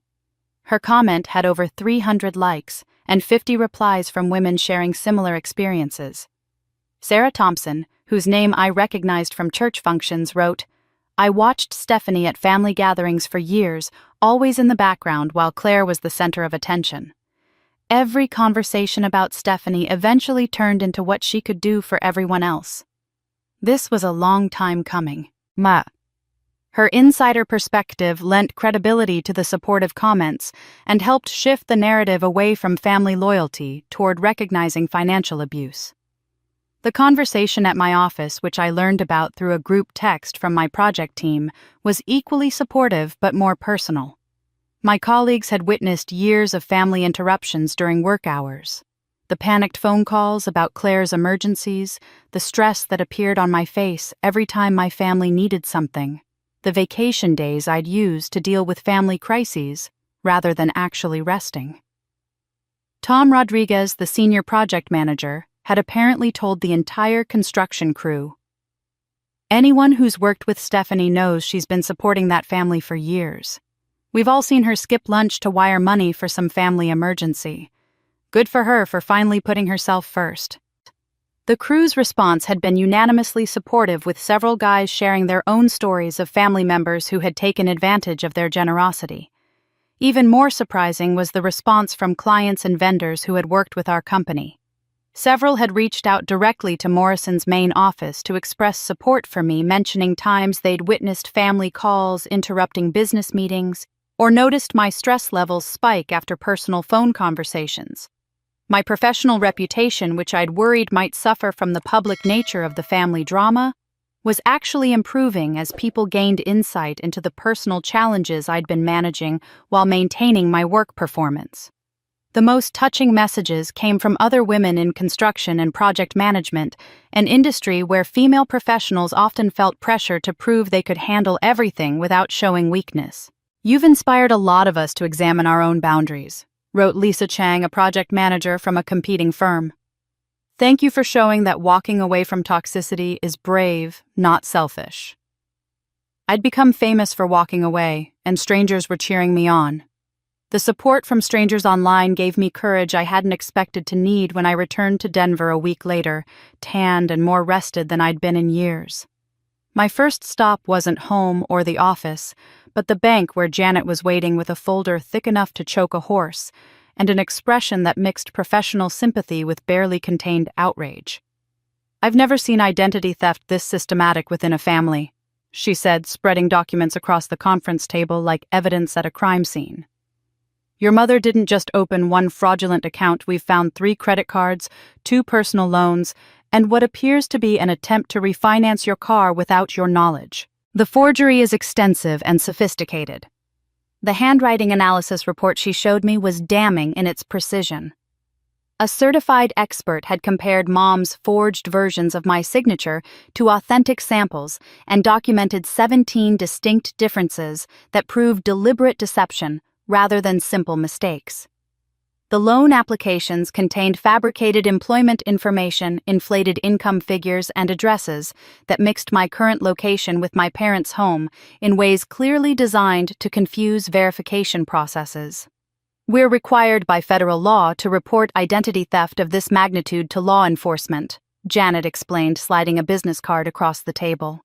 "Detective Morrison from the Financial Crimes Unit will be handling your case. The bank is pressing charges regardless of your personal decision about prosecution, because this represents a systematic attempt to defraud our institution." The realization that this had moved beyond family drama into criminal territory felt surreal. Mom hadn't just hurt my feelings or taken advantage of my generosity, she had committed multiple felonies that could result in prison time. The woman who had raised me to believe that family loyalty trumped all other considerations had betrayed me so thoroughly that federal agencies were now involved. I was still processing this information when I returned to my apartment that afternoon and found Mom waiting in the hallway outside my door. She looked terrible, her hair unwashed, her clothes wrinkled, her eyes red from what appeared to be days of crying.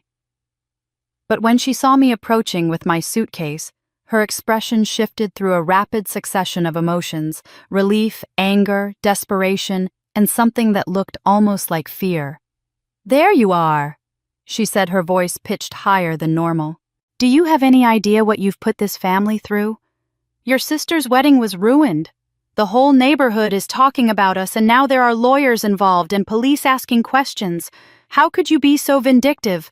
I unlocked my door without responding, but she followed me inside, her voice gaining volume and hysteria as she continued. "This is all a terrible misunderstanding, Stephanie. Family helps family, that's what families do. Yes, I used your credit information, but it was for family expenses. You've always been so generous, and I knew you wouldn't mind helping out when Claire needed things." The casual way she admitted to the fraud was stunning.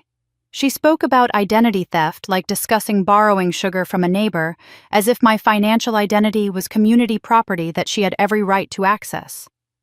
When I showed her the police report I'd filed that morning, her demeanor shifted from indignant to panicked in seconds. "You called the police on your own mother?" Her voice cracked with genuine shock. "After everything I've done for you, after raising you and loving you and supporting your dreams, you're going to destroy my life over some credit card bills." "Mom, you committed identity theft," I said quietly. "Multiple times, with forged signatures. This isn't about credit card bills. This is about felony fraud." She collapsed into my kitchen chair, her bravado crumbling as the legal reality penetrated her self-justification. "I never meant for it to go this far," she whispered. "Claire needed so many things, and your father's salary barely covers the basics. You were doing so well financially, and I thought you wouldn't mind sharing a little bit more." The conversation that followed revealed the extent of her financial desperation and entitlement. She had been gambling regularly at the Black Hawk casinos for over 2 years, initially with church bingo money, but escalating to credit advances when her luck ran out. The spa treatments, the expensive dinners, Claire's cosmetic surgery all had been funded through a combination of my direct payments and the fraudulent credit accounts she'd opened in my name. Detective Morrison arrived at my apartment 3 hours later, a middle-aged woman with graying hair and the patient demeanor of someone who had seen every possible variation of family financial crime. She explained the charges Mom was facing with clinical precision identity theft, in the first-degree criminal impersonation forgery, and credit card fraud.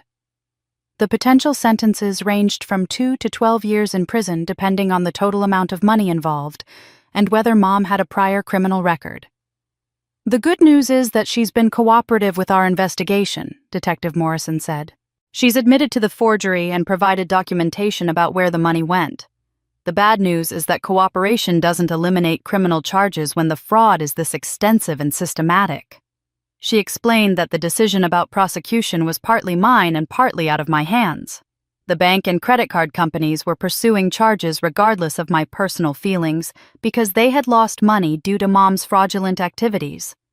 But my cooperation as the victim would significantly impact the strength of the case and potentially influence sentencing recommendations. "I need to think about this," I told Detective Morrison, looking at Mom sitting hunched in my kitchen chair, suddenly looking much older than her 58 years. "Take your time," she replied, "but understand that your mother made these choices over a period of months, systematically and deliberately. She didn't make one mistake, she made dozens of calculated decisions to commit fraud using your identity." After they both left, I sat alone in my apartment with the legal documents scattered across my coffee table, finally understanding that the power dynamic in my family had shifted completely and permanently. For 28 years, Mom had held all the cards controlling family relationships through guilt manipulation and my desperate need for approval. Now she was facing felony charges, social humiliation, and potential imprisonment because of choices she'd made while taking my financial stability for granted. She'd gambled with my credit, and now she was gambling with her freedom. The call from Dad came 2 days later, his voice uncharacteristically firm despite the obvious nervousness. "Stephanie, I need to talk to you. Just you, not your mother, not Claire. Can you meet me at Murphy's Diner on Colfax tomorrow morning, 8 o'clock?" The request was so unlike him. Dad never initiated difficult conversations, never asked to meet privately, never excluded Mom from family discussions, that I agreed immediately more curious than anything else. Murphy's Diner was the kind of place Dad felt comfortable with, vinyl booths and coffee that had been brewing since dawn, and waitresses who called everyone honey. I found him in a corner booth already nursing what looked like his second cup of coffee and staring out the window with an expression I'd never seen before, determined but defeated, like a man who had finally decided to confess to a crime that had been eating at him for years. "Thank you for coming," he said as I slid into the booth across from him. "I wasn't sure you would after everything that's happened. I wouldn't blame you for never wanting to see any of us again." He looked older than I remembered, the lines around his eyes. Deeper, his shoulders more stooped, as if the weight of whatever he needed to tell me had been physically wearing him down. When the waitress came over, he ordered us both coffee and waited until she was out of earshot before speaking again. "I've been a coward," he said simply, his voice barely above a whisper. "For 28 years, I've watched your mother treat you like a bank account instead of a daughter, and I never said a word. I told myself it was keeping peace in the family, that intervening would just make things worse. But the truth is, I was afraid of her anger, and I let you pay the price for my weakness." The admission hit me harder than I'd expected. Part of me had always hoped that Dad was just oblivious to the family dynamics that his silence came from not understanding rather than deliberate avoidance. Hearing him acknowledge his role in my exploitation was somehow more painful than Mom's active manipulation. "I kept telling myself that you were strong enough to handle it, that you didn't seem to mind helping out, that families were supposed to support each other." He continued, his hands wrapped around his coffee cup like he was trying to draw warmth from it. "But watching your mother scream at you in that empty wedding hall, seeing how she blamed you for everything while taking no responsibility for her own behavior, I finally understood what I'd been enabling all these years." He reached into his jacket pocket and pulled out a manila envelope thick with documents that he placed carefully on the table between us. "There's something you need to know, something I should have told you years ago but didn't have the courage to face." Inside the envelope were legal documents, bank records, and correspondence that I recognized immediately, papers from my grandmother's estate dated 5 years earlier. Grandma Collins had always been my favorite relative, the one person in the family who seemed to see me as more than just a resource to be tapped. When she died, I had mourned not just her loss, but also the end of the only unconditional love I'd felt from my family. "Your grandmother left you $50,000 in her will," Dad said, his voice thick with shame. "She specified that it was to go directly to you for your education or your future, because she said you were the one person in this family who never asked for anything, but gave everything." I stared at the will, seeing my name clearly listed as the primary beneficiary for a substantial portion of Grandma's estate. According to the bank documents, the money had been deposited into an account in my name, but one I'd never seen or had access to. The account statements showed a series of withdrawals over 18 months, each one signed with a version of my signature that looked close, but not quite right. "Your mother intercepted all the estate correspondence," Dad continued. "She had mail forwarded to a P.O. box she rented specifically for this purpose, then forged the necessary paperwork to access the account. I found out about it 6 months after Grandma died when I was going through some papers and found copies of the estate documents she'd hidden." The bank statements told the story of how my inheritance had been spent. A large withdrawal coincided with Claire's cosmetic surgery. Another chunk had been used for what the memo line described as family vacation expenses, the cruise to Alaska that Mom and Claire had taken the previous summer, claiming they'd won it in a church raffle. Smaller amounts had been withdrawn regularly, apparently used for the routine expenses that Mom had been asking me to cover throughout the same period. "I confronted your mother about it." Dad said, his voice dropping to barely audible levels. She said it was all for family expenses anyway, that you wouldn't have minded that she was just saving everyone the trouble of asking for the money directly. She made it sound almost reasonable, like she was doing you a favor by handling the financial details. I felt sick looking at the documents, seeing the systematic way my inheritance had been stolen and spent while I continued sending money home each month, completely unaware that there was a fund specifically designated for my benefit that was being drained to support the same family demands I was already covering from my salary. "Why didn't you tell me?" I asked, though I suspected I already knew the answer. "Because I'm a coward," he repeated. "Because your mother said it would destroy the family if it came out, because I was afraid of the conflict it would cause, because I've spent 35 years of marriage avoiding difficult conversations by pretending problems don't exist." He pulled another set of documents from the envelope, these more recent and bearing Detective Morrison's business card clipped to the top. "I know about the credit card fraud too," he admitted. "I've known for months. I saw the bills coming to the house, saw your mother getting nervous when the phone rang, overheard her practicing your signature at the kitchen table. I knew it was wrong, but I couldn't bring myself to stop her or warn you." The weight of his confession settled over the table like a blanket. Dad hadn't just been passively enabling Mom's financial abuse, he'd been an active accomplice through his silence, watching her commit multiple felonies without intervention.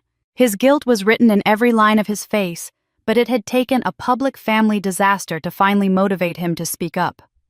"I'll testify about all of it if you need me to," he said finally.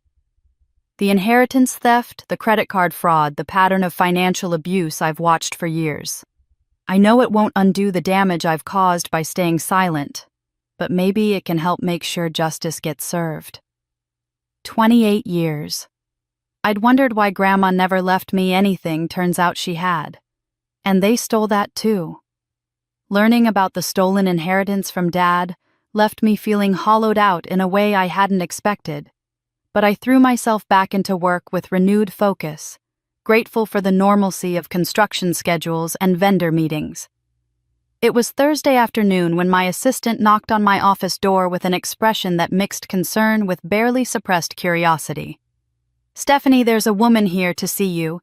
Says she's your sister, but she doesn't look well. She's pretty upset, and she's making some of our subcontractors uncomfortable in the lobby." I found Claire sitting in one of the client chairs near the reception desk, and the sight of her was genuinely shocking. She had lost at least 15 pounds since I'd last seen her face gaunt and her eyes sunken with dark circles that spoke of sleepless nights and poor nutrition. Her hair, usually styled to perfection, hung limp and unwashed around her shoulders.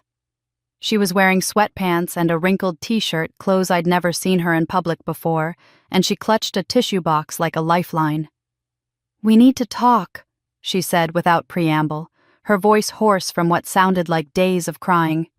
"Can we go somewhere private?" I led her to the small conference room we used for client meetings, acutely aware of the curious glances from my colleagues. Claire had never visited my workplace before.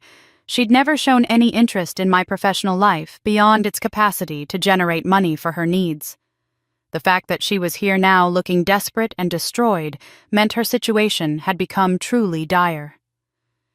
"Eric broke up with me," she said the moment I closed the door, the words tumbling out in a rush. 3 days after the wedding disaster, he sent me a text message saying he couldn't be associated with family dysfunction anymore. A text message, Stephanie. After 2 years together, after promising to love me forever, he ended our relationship with a text message because the money dried up. She dissolved into fresh tears, and I found myself feeling genuinely sorry for her despite everything that had happened. Whatever else Claire was, she had believed Eric loved her, and discovering his mercenary nature through such cruel abandonment would have been devastating. "I'm sorry, Claire," I said and meant it. "You didn't deserve that." "I don't have anywhere to go," she continued, wiping her nose with a tissue that was already falling apart from overuse. "Eric was paying for my apartment, and he's canceled everything. The lease, the utilities, even my car insurance. I'm staying with Mom and Dad, but they're barely speaking to each other because of all the legal stuff with the police, and Mom cries constantly about how you've ruined everything." The apartment revelation didn't surprise me. Eric's rapid financial abandonment was entirely consistent with his gold digger pattern. But seeing Claire forced to confront the reality of her complete dependence on others was both satisfying and pitiful.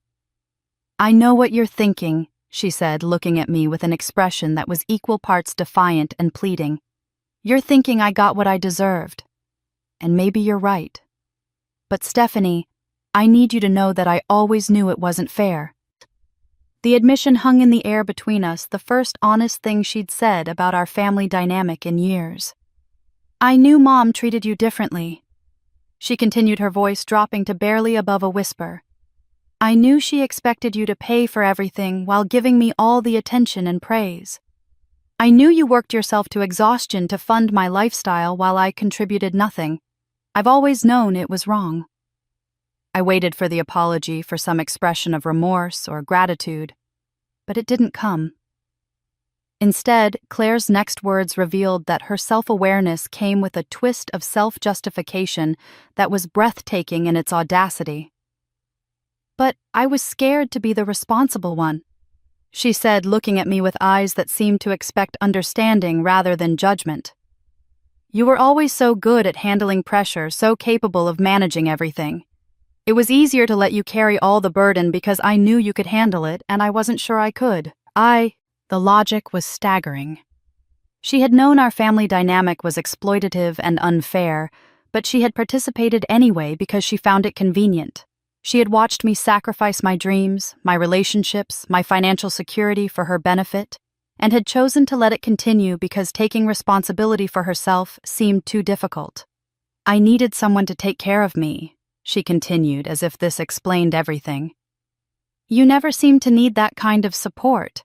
You were always so independent, so self-sufficient. Mom used to say you were born responsible while I was born to be cherished. It felt like we were just playing our natural roles." I stared at her across the conference table, realizing that even in her moment of complete collapse, Claire still saw herself as the victim of circumstances rather than the architect of her own dependence. She had framed her exploitation of my generosity as fulfilling some cosmic purpose, as if my role as family ATM was a calling rather than a burden. "So what do you want from me, Claire?" I asked. Her face brightened with hope, and I saw a flash of the manipulative charm that had worked on Eric and countless others. "I want us to go back to normal," she said eagerly. "I know you're angry, and you had every right to make your point about the wedding, but now we can start fresh. I've learned my lesson about depending on men like Eric. From now on, it'll just be family supporting family the way it's always been." The audacity of her proposal was stunning. She wanted to resume the exact same dynamic that had driven me to orchestrate her wedding disaster with no changes except the elimination of Eric from the equation.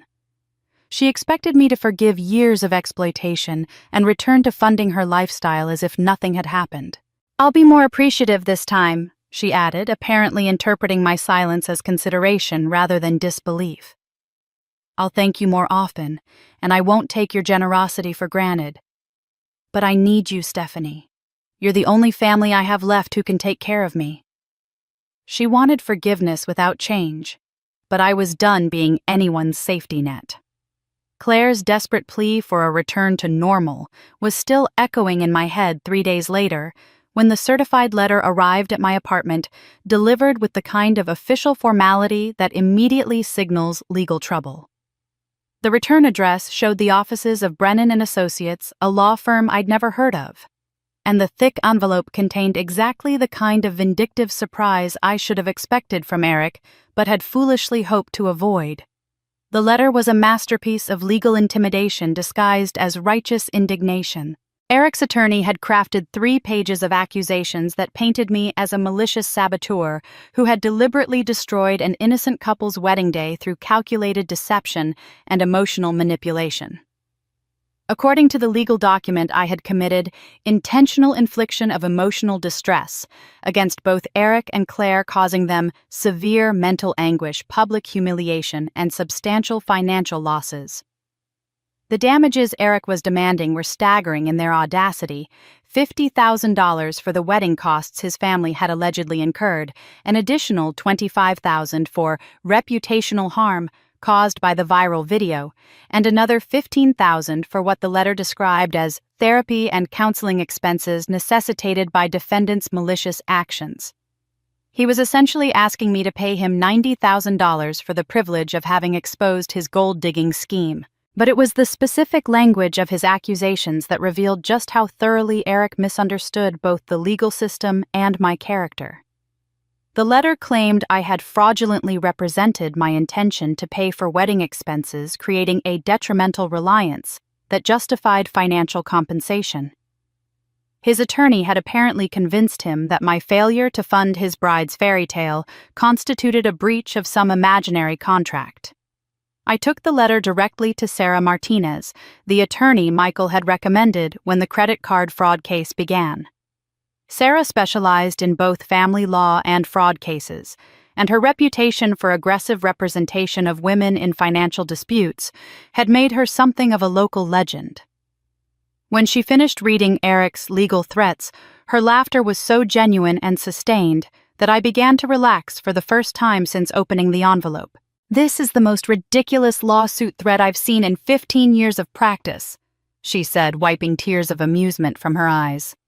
"Your ex-future brother-in-law has just handed us enough evidence to destroy his credibility in any courtroom in Colorado." Sarah explained that Eric's legal theory was fundamentally flawed because I had never entered into any contract to pay for wedding expenses, never made any legally binding commitments, and had been systematically excluded from the event I was supposedly obligated to fund.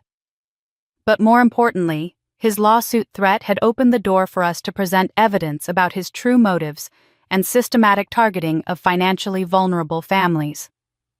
The research I had compiled months earlier about Eric's previous engagements suddenly transformed from personal vindication into legal ammunition. Sarah reviewed the documentation about his pattern of targeting women with wealthy siblings, his history of broken engagements following financial difficulties, and his immediate abandonment of Claire when the money disappeared. The evidence painted a clear picture of predatory behavior that would make Eric's claims of victimhood laughable in court. "We have emails showing him probing about your financial situation during your first meeting." Sarah noted, highlighting passages where Eric had asked detailed questions about my income and assets. "We have witness statements from family dinners where he specifically inquired about your generosity toward Claire. This isn't emotional distress. This is a con artist upset that his mark escaped." But Eric's legal intimidation strategy backfired in ways that extended far beyond the courthouse. Apparently believing that public sympathy would strengthen his case, he began posting on social media about his status as an innocent victim of family drama. His Facebook posts described Claire as a beautiful woman caught between her manipulative sister's vindictiveness and her own desire for happiness, while positioning himself as the collateral damage in a toxic family feud. The social media campaign might have worked if Eric hadn't made the crucial mistake of using his real name and including enough personal details for people to identify him.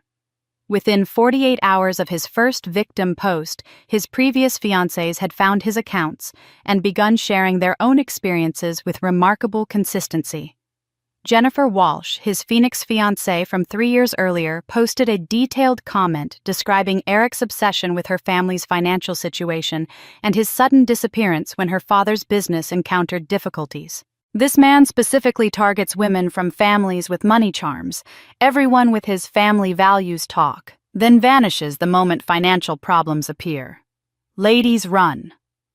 Amanda Torres from Seattle added her own story about Eric's calculated courtship, his detailed questions about her family's assets, and his engagement to her younger sister, who came from a family with generous support systems.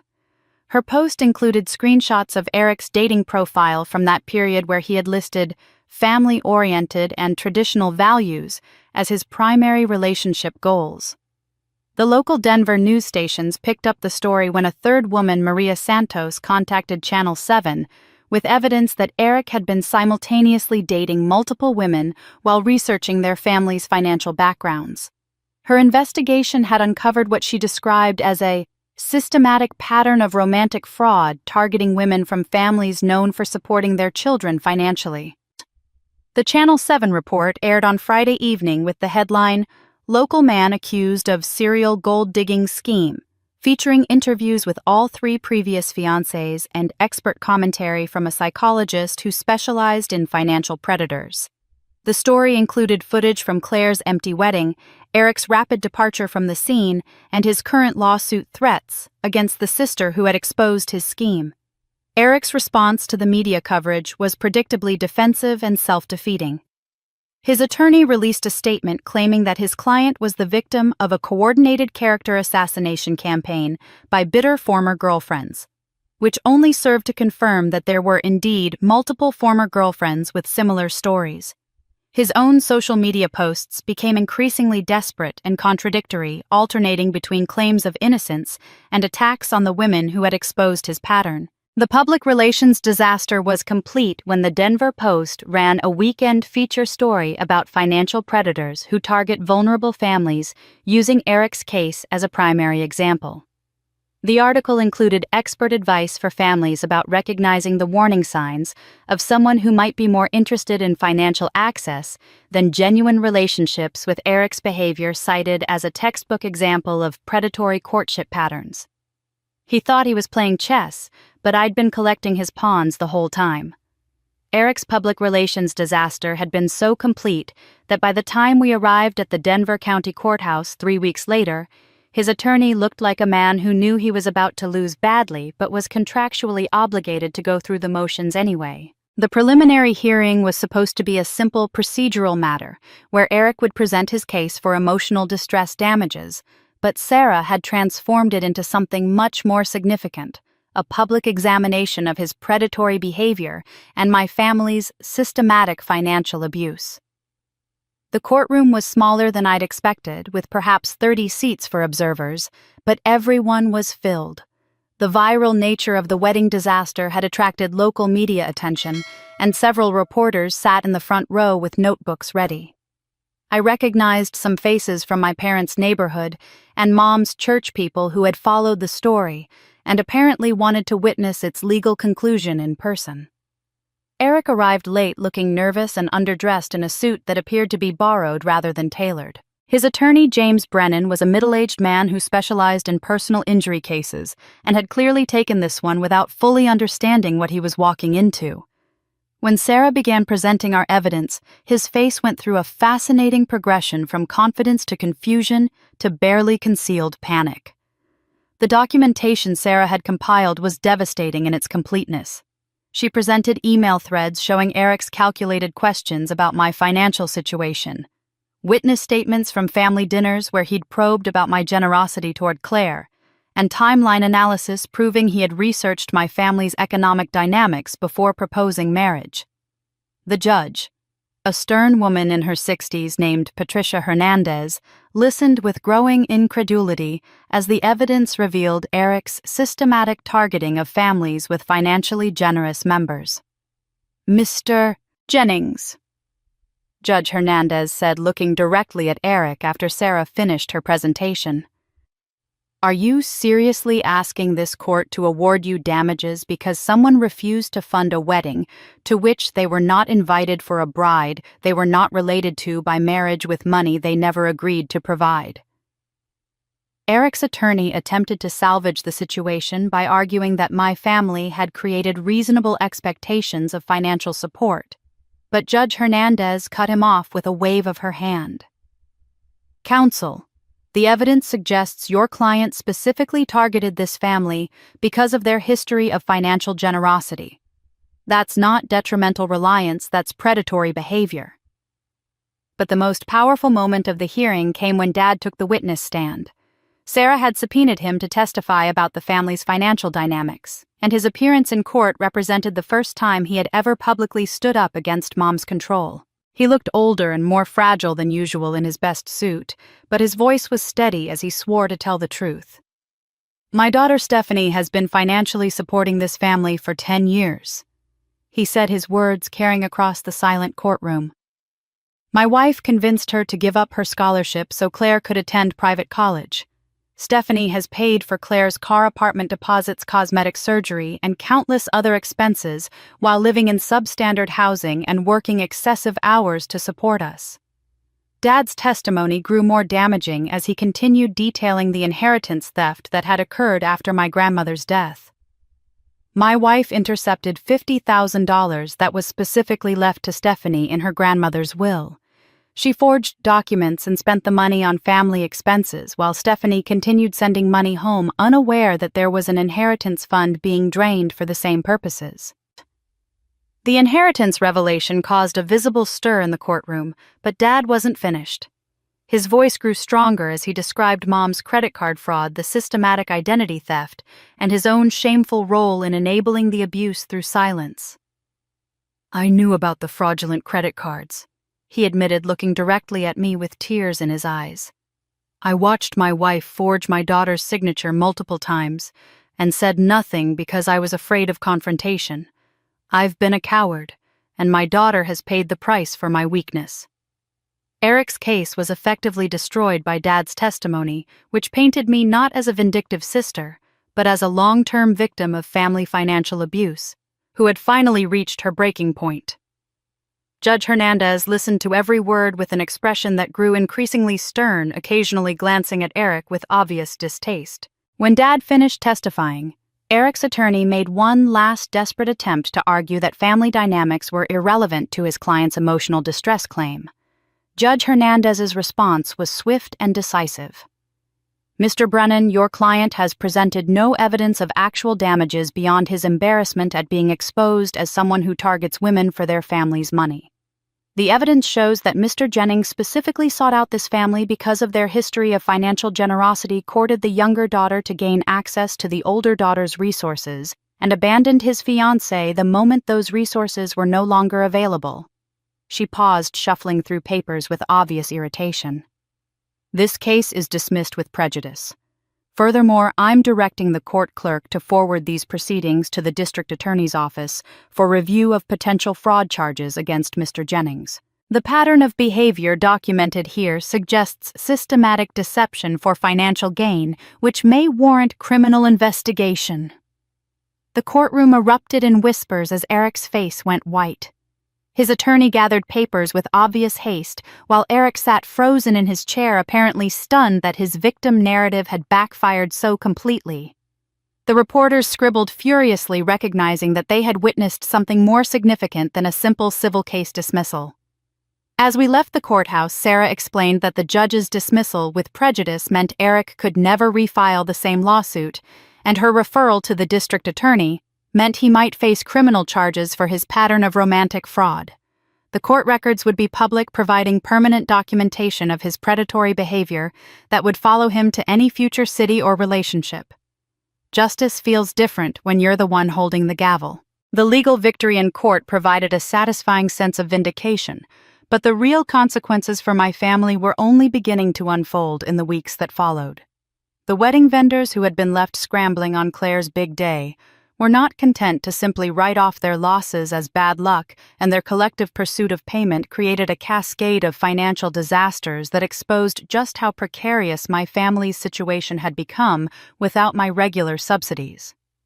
Bella Vista Gardens led the charge, filing a lawsuit in small claims court for the full venue rental fee, plus additional charges for staff time and lost bookings. The florist followed with her own case, seeking payment for the prepared arrangements that had wilted in her cooler while waiting for authorization to deliver. The catering company, which had prepared food for 200 guests before learning the event was canceled, demanded compensation, not just for ingredients, but for lost revenue from other events they had turned away. Even the string quartet, whose members had declined other gigs to hold the date, filed for their contracted performance fee. Each lawsuit was relatively small, individually ranging from $800 to $4,000. But together they created an overwhelming burden for a family that had been living paycheck to paycheck while maintaining the illusion of prosperity through my contributions. Mom and Claire, who had never handled their own legal affairs, were completely unprepared for the systematic nature of the vendors' pursuit and the way that judgments against them would affect their credit ratings and future financial options. The credit destruction was swift and comprehensive. Within 6 weeks of the wedding disaster, both Mom and Claire found themselves with credit scores in the low 400s, effectively eliminating their ability to secure loans, rent apartments, or even open new bank accounts. The vendors' judgments appeared on credit reports as proof of their inability to meet financial obligations, creating a permanent record of the consequences of their assumption that someone else would always cover their expenses. But the financial pressure was only part of their growing isolation. The church congregation where Mom had served as treasurer for over a decade was forced to confront the uncomfortable reality that their trusted financial steward had been committing identity theft and credit fraud while managing their charitable funds. The revelation came during Dad's court testimony, which several church members had attended, and within days, the church board had called an emergency meeting to review Mom's handling of their accounts. Pastor Williams, who had known our family for 15 years, made the painful decision to ask Mom to step down from her position after the church's insurance company expressed concerns about liability related to her criminal charges. The removal was handled quietly, but in a congregation of 200 people, nothing stayed secret for long. Mom's sudden absence from her usual duties created speculation that quickly evolved into whispered conversations about financial impropriety and family dysfunction. The social ostracism extended beyond the church into the neighborhood where my parents had lived for 20 years. Mrs. Henderson, who had been Mom's closest friend and walking partner, stopped returning phone calls after the wedding video went viral. The book club Mom had hosted monthly for 8 years found reasons to meet elsewhere. Even the grocery store checkout clerks who had known Mom by name for years suddenly seemed too busy for their usual pleasant conversations. Claire faced her own version of social consequences when she began looking for work after Eric's abandonment left her without financial support. Her attempts to find employment in Denver's competitive marketing field were complicated by the fact that her name had become synonymous with entitled behavior and family drama. Potential employers who Googled her name found articles about the wedding disaster videos of Mom's courthouse breakdown and social media discussions about spoiled family members who expected others to fund their lifestyles. The interview at a downtown advertising agency that should have been routine became humiliating when the hiring manager recognized her name from the news coverage. "Are you the Claire from that viral wedding video?" the woman asked with poorly concealed curiosity. "The one where your sister didn't pay for the wedding." Claire's attempts to explain the situation only made things worse, as her version of events painted her as a victim of family dysfunction, rather than someone taking responsibility for her role in the financial exploitation.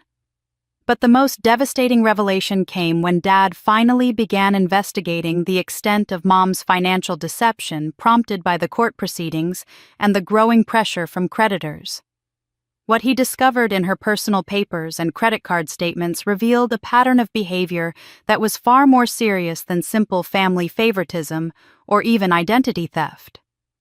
The casino rewards cards he found hidden in Mom's jewelry box told the story of a gambling addiction that had been growing steadily over the past 3 years. The VIP player status she had achieved at 3 different Blackhawk casinos indicated regular visits and substantial losses that she had been funding through a combination of cash advances on fraudulent credit cards and money she claimed was being spent on Claire's needs.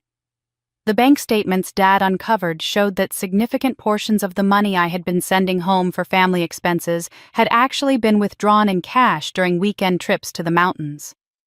The timing of these withdrawals coincided perfectly with Claire's supposed emergencies, creating the illusion that Mom was using my money to help her daughter when she was actually feeding her gambling compulsion while leaving Claire's actual needs to be covered by additional requests for support. The revelation that Mom had been essentially double-dipping, using my money to gamble while claiming she needed even more money for the same family expenses, explained why the family's financial demands had been escalating so dramatically over the past few years. She hadn't been helping Claire at all. She had been using both Claire's needs and my generosity as cover for an addiction that had spiraled completely out of control. Dad's confrontation with Mom about the gambling produced the first genuine fight in their 30-year marriage. a screaming match that their neighbors later described as audible from the street. Mom's defense alternated between denial minimization and blame shifting, but she couldn't explain away the casino records or the pattern of cash withdrawals that corresponded to my transfers. Their house of cards collapsed and everyone could see it was built on my foundation. The desperate family intervention came 6 weeks after the wedding disaster, arriving at my apartment door like a coordinated military operation that had been planned with the same meticulous attention Mom had once devoted to Claire's wedding budget. I was making dinner when the doorbell rang, and through the peephole I could see all 3 of them standing in the hallway, Mom, Dad, and Claire arranged in formation like they were posing for a family portrait of desperation. They had clearly coordinated their appearance for maximum emotional impact. Mom wore the same black dress she'd worn to Grandma's funeral, as if mourning the death of our family relationships. Dad had put on his best suit, the one he wore to job interviews and court appearances, lending gravity to their mission. Claire had chosen a simple sweater and jeans that made her look younger and more vulnerable than her usual carefully curated appearance. Even their timing had been calculated, arriving at dinner time when I would be relaxed and potentially more receptive to their appeals. "We need to talk," Mom said the moment I opened the door, her voice carrying a tremor I'd never heard before. "As a family, about everything that's happened and where we go from here." I stepped aside to let them in, noting how they moved through my apartment with the hesitant caution of people entering foreign territory. They had rarely visited my home during the years when I was funding their lives, preferring to summon me to family dinners where they could control the environment and conversation. Now they were in my space on my terms, and their discomfort was palpable. They arranged themselves on my couch like defendants waiting for sentencing, and the silence that followed felt heavy with the weight of everything that had been destroyed between us. Mom's hands shook as she reached for the tissue box I offered, and I realized with surprise that these were genuine tears, not the performative crying she'd used for years to manipulate my guilt. "We're going to lose the house," she said finally, her voice barely above a whisper. "The vendor lawsuits, the lawyer fees, the gambling debts, I can't hide anymore. We've been served with eviction papers, and your father's salary can't cover even our basic expenses without—" She trailed off, unable to finish the sentence that would acknowledge my role as their financial foundation. Dad looked like he had aged a decade in the past 2 months. His shoulders curved inward with defeat, and his eyes holding the exhausted expression of someone who had finally run out of ways to avoid difficult truths. "The gambling addiction counselor says your mother needs intensive treatment," he said, his voice hoarse from shame. "The insurance will cover some of it, but there are costs, and with everything else falling apart, I don't know how we're going to manage." Claire's admission was the most honest thing I'd ever heard from her. "I don't know how to function without someone taking care of me," she said, tears streaming down her face. "I've never had to budget or manage bills or make actual adult decisions because you always handled everything. I'm 26 years old and I don't know how to live like a normal person because I've never had to learn." The desperation in her voice was raw and genuine, stripped of the entitled demands that had characterized our interactions for years. She wasn't asking for money or trying to manipulate my emotions. She was simply stating a fact about her complete lack of life skills that was both pathetic and honest. "The neighbors won't speak to us," Mom continued, wiping her nose with a tissue that was already falling apart from overuse. "Mrs. Henderson crossed the street yesterday to avoid walking past me. The church has asked us to find another congregation. People I've known for 20 years look at me like I'm a criminal, and I suppose they're right to do that because that's what I am." Her acknowledgement of her criminal behavior surprised me more than anything else she could have said. For the first time in my memory, Mom was taking responsibility for her actions without immediately shifting blame or making excuses. The weight of public humiliation and legal consequences had apparently broken through decades of self-justification and forced her to confront the reality of what she had done.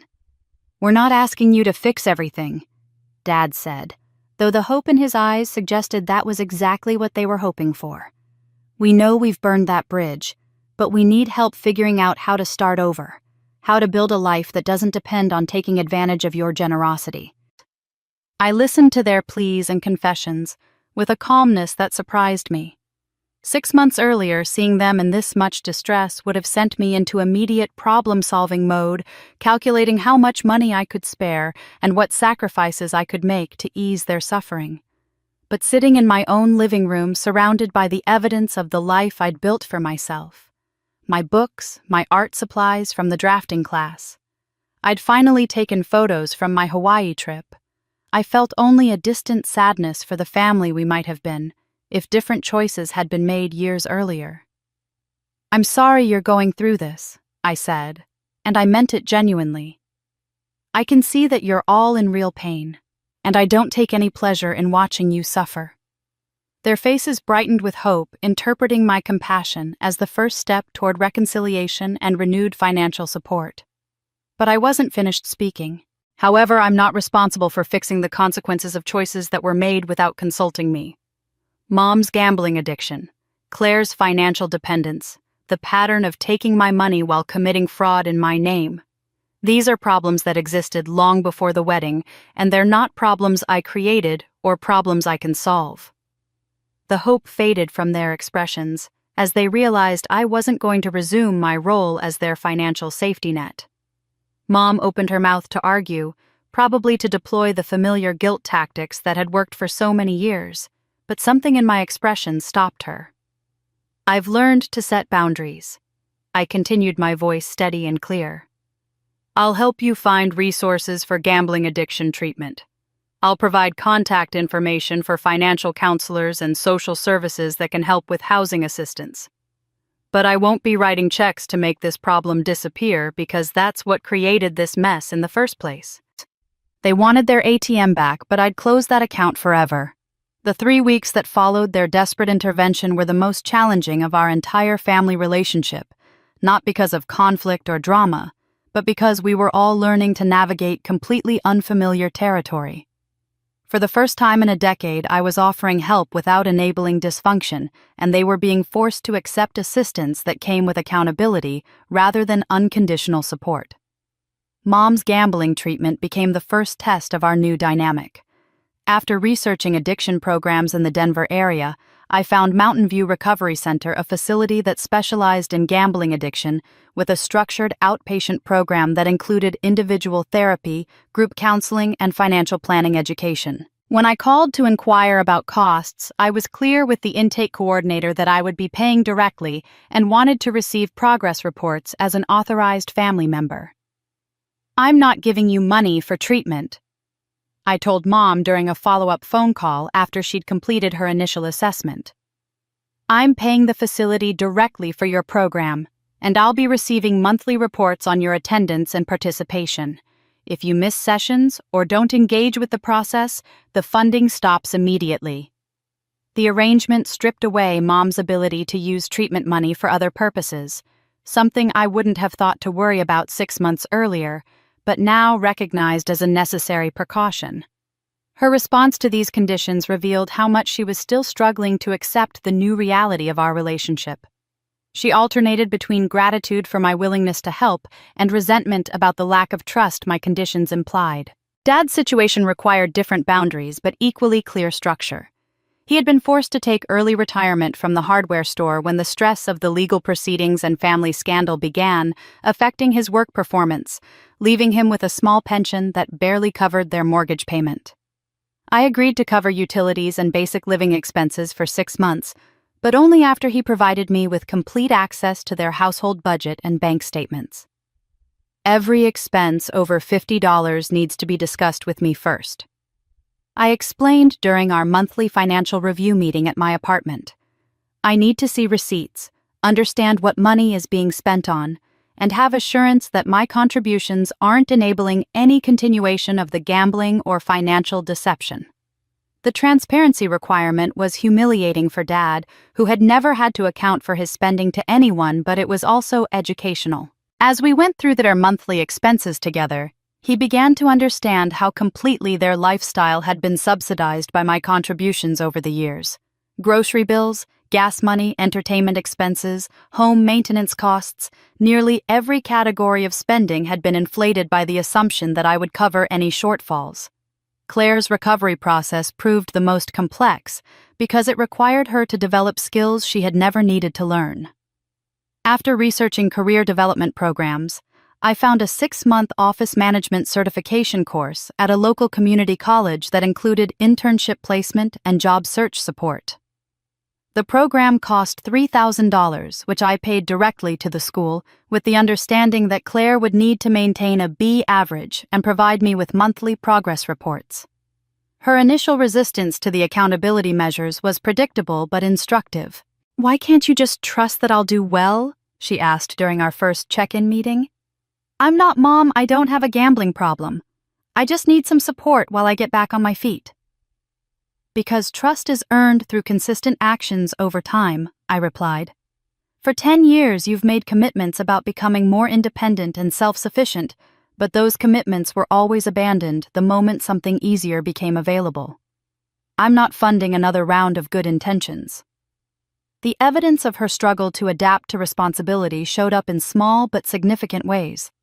Her first month's progress report revealed that she had missed 3 classes due to what she described as personal emergencies, oversleeping car trouble, and a minor illness that she claimed made attendance impossible. Her academic performance was acceptable but not exceptional, suggesting she was doing the minimum required work rather than fully engaging with the material. But there were also signs of genuine growth. When she called to ask for money to fix her car's transmission, she accepted my referral to a financial counselor who could help her explore payment plans and used car options instead of demanding immediate financial rescue. When she mentioned struggling with her coursework, she took my suggestion to utilize the college's tutoring services rather than asking me to hire a private tutor. The monthly family dinners I eventually agreed to resume were perhaps the most visible evidence of how fundamentally our relationships had changed. These gatherings, held at a neutral restaurant, rather than the family home, operated under strict guidelines about conversation topics and financial discussions. Any mention of money requests for assistance or attempts to guilt me into resuming old patterns would result in my immediate departure. "This feels so formal," Claire complained during our 3rd dinner together. "We used to be able to talk about anything as a family. Now it's like we're following a script." "We used to talk about my money and your needs," I corrected. "That wasn't family conversation, that was business negotiation disguised as emotional connection. If you want to talk about your job training, your therapy progress, or Dad's volunteer work, I'm genuinely interested. But I'm not interested in resuming conversations about what I can do for you financially."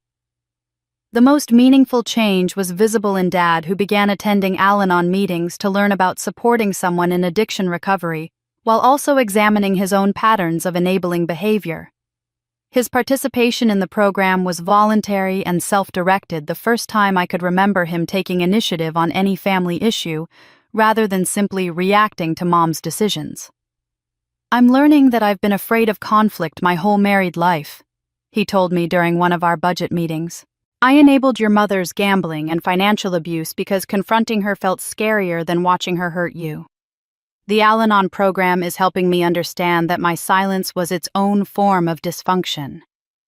These conversations with Dad were painful but necessary, creating space for him to acknowledge his role in the family's toxic dynamics while demonstrating his commitment to actual change rather than just apologizing for past behavior. His willingness to examine his own failures gave me hope that our relationship might eventually evolve beyond financial transactions and crisis management. Love doesn't mean being someone's personal bank account. It means helping them learn to manage their own. With the new boundaries firmly established and my family's crises no longer consuming every spare moment of mental energy, I discovered something remarkable: I had bandwidth for professional ambition that had been dormant for years.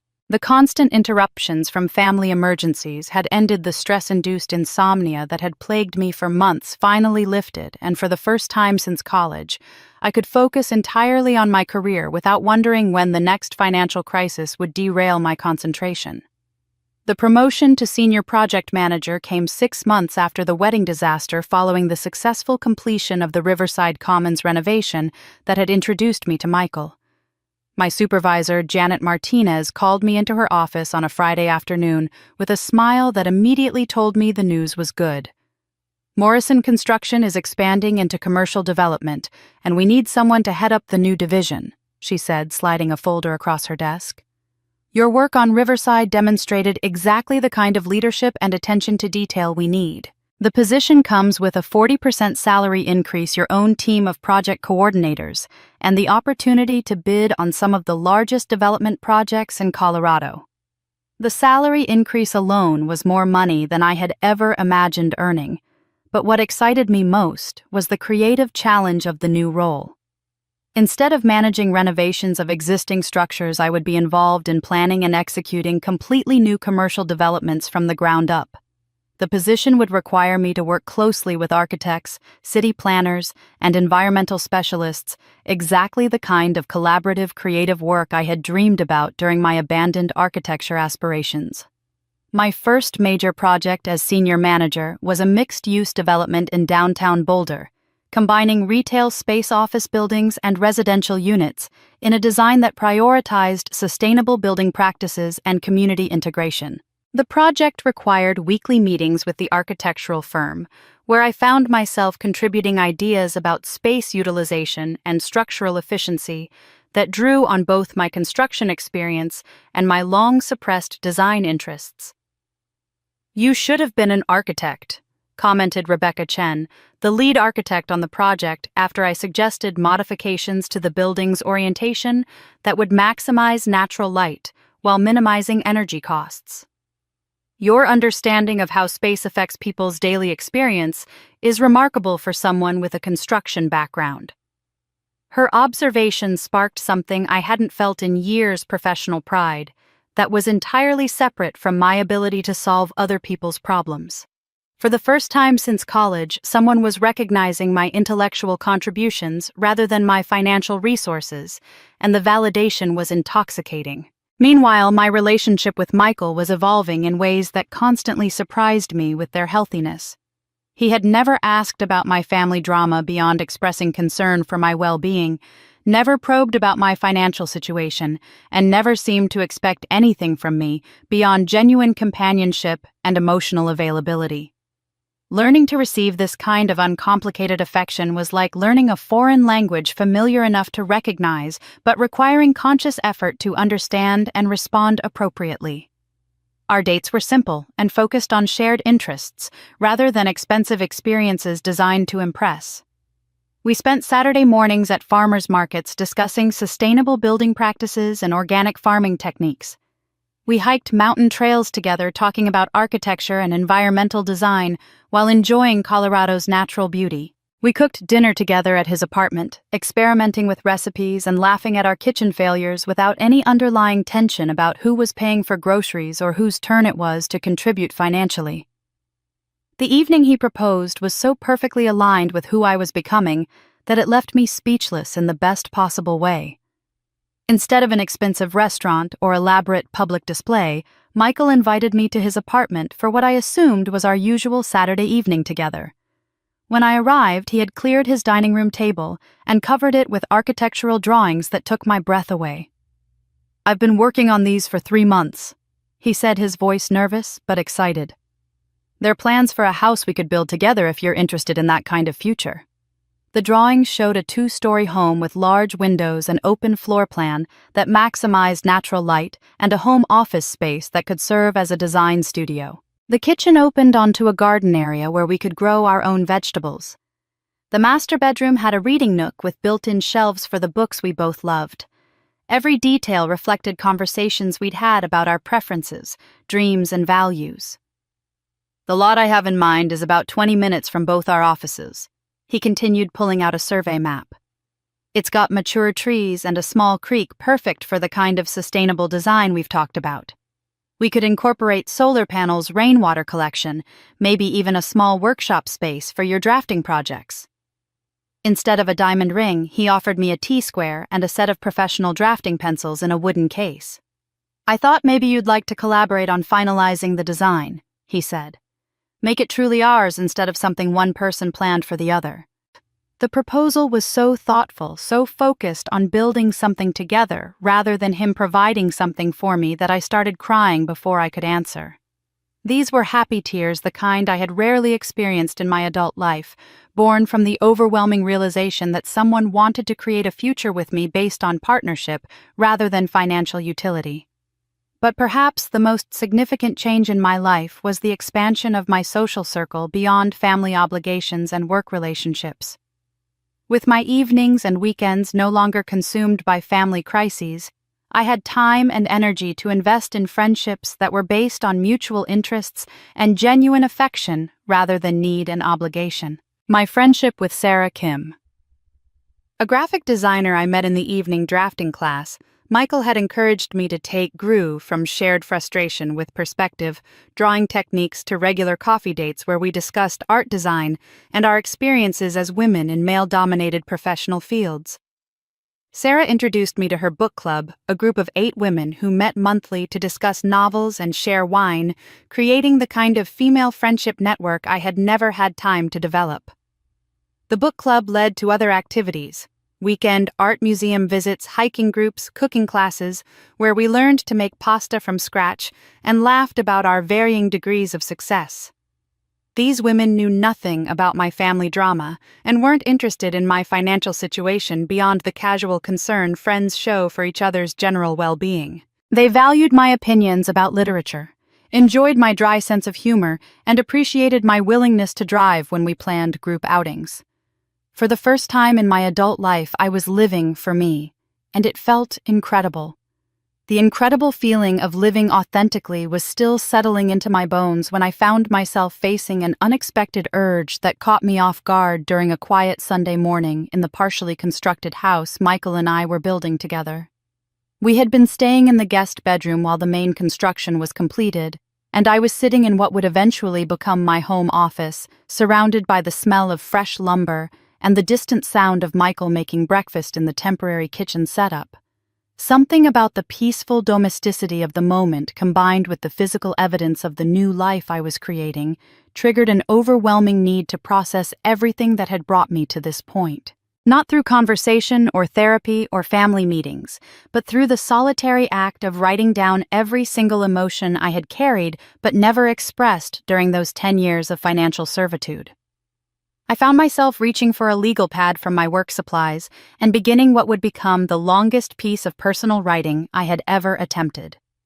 The letter started as a straightforward account addressed to my family, but it quickly evolved into something much more complex, a comprehensive inventory of every resentment, every moment of hurt, every instance of feeling invisible that I had accumulated over the past decade. The words poured out with startling intensity as if a dam had burst somewhere deep inside my psyche. I wrote about the 18-year-old girl who had given up her architecture scholarship and how that sacrifice had been treated as so unremarkable that no one ever mentioned it again.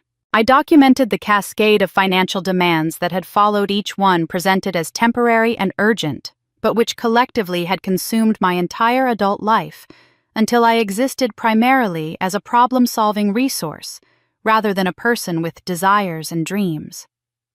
I wrote about the loneliness of working 70-hour weeks while my family enjoyed the lifestyle my labor provided, about watching Claire post social media photos of vacations and shopping trips funded by my overtime pay while I ate microwave dinners in my studio apartment. I described the specific pain of being excluded from the wedding I was expected to fund, the casual cruelty of being treated as too important to lose, but not important enough to include. The letter grew to encompass memories I had forgotten I was carrying, childhood instances of being told I was the responsible one, when what I heard was the useful one. Teenage years when my accomplishments were celebrated primarily for their potential to benefit Claire's future college years, when my academic success was constantly reframed in terms of what it could provide for the family, rather than what it meant for my personal growth. As I wrote, I found myself exploring emotions I had never allowed myself to fully experience. The anger was there, certainly, but underneath it was a profound sadness about the family relationships I had thought I was nurturing through my financial generosity. I grieved for the sister relationship Claire and I might have had if it hadn't been built on economic dependency for the respect I might have earned from Mom if I hadn't been so readily available to solve her problems with money for the conversations Dad and I might have shared, if he hadn't been so focused on avoiding conflict that he never really saw me as a person worth protecting. The writing process stretched across 3 days with sessions that lasted hours as I worked through layers of suppressed feelings that seemed to have been waiting decades for acknowledgement. I wrote about the specific humiliation of being discussed like a financial instrument during family planning sessions, about the exhaustion of being constantly alert for the next crisis that would require my intervention, about the way I had gradually lost touch with my own preferences and desires because they had seemed irrelevant compared to everyone else's needs. I documented the pattern of manipulation I had been too close to, see clearly how family conversations were structured to make me feel guilty for having money, while they struggled how my successes were consistently reframed as obligations rather than achievements, how my relationships and personal time were treated as expendable resources that should be sacrificed whenever family needs arose. But I also wrote about my own complicity in the dynamic, acknowledging how my desperate need for family approval had made me an eager participant in my own exploitation. I explored my tendency to equate love with financial utility, my fear of setting boundaries that might result in rejection, my assumption that being needed was the same as being valued.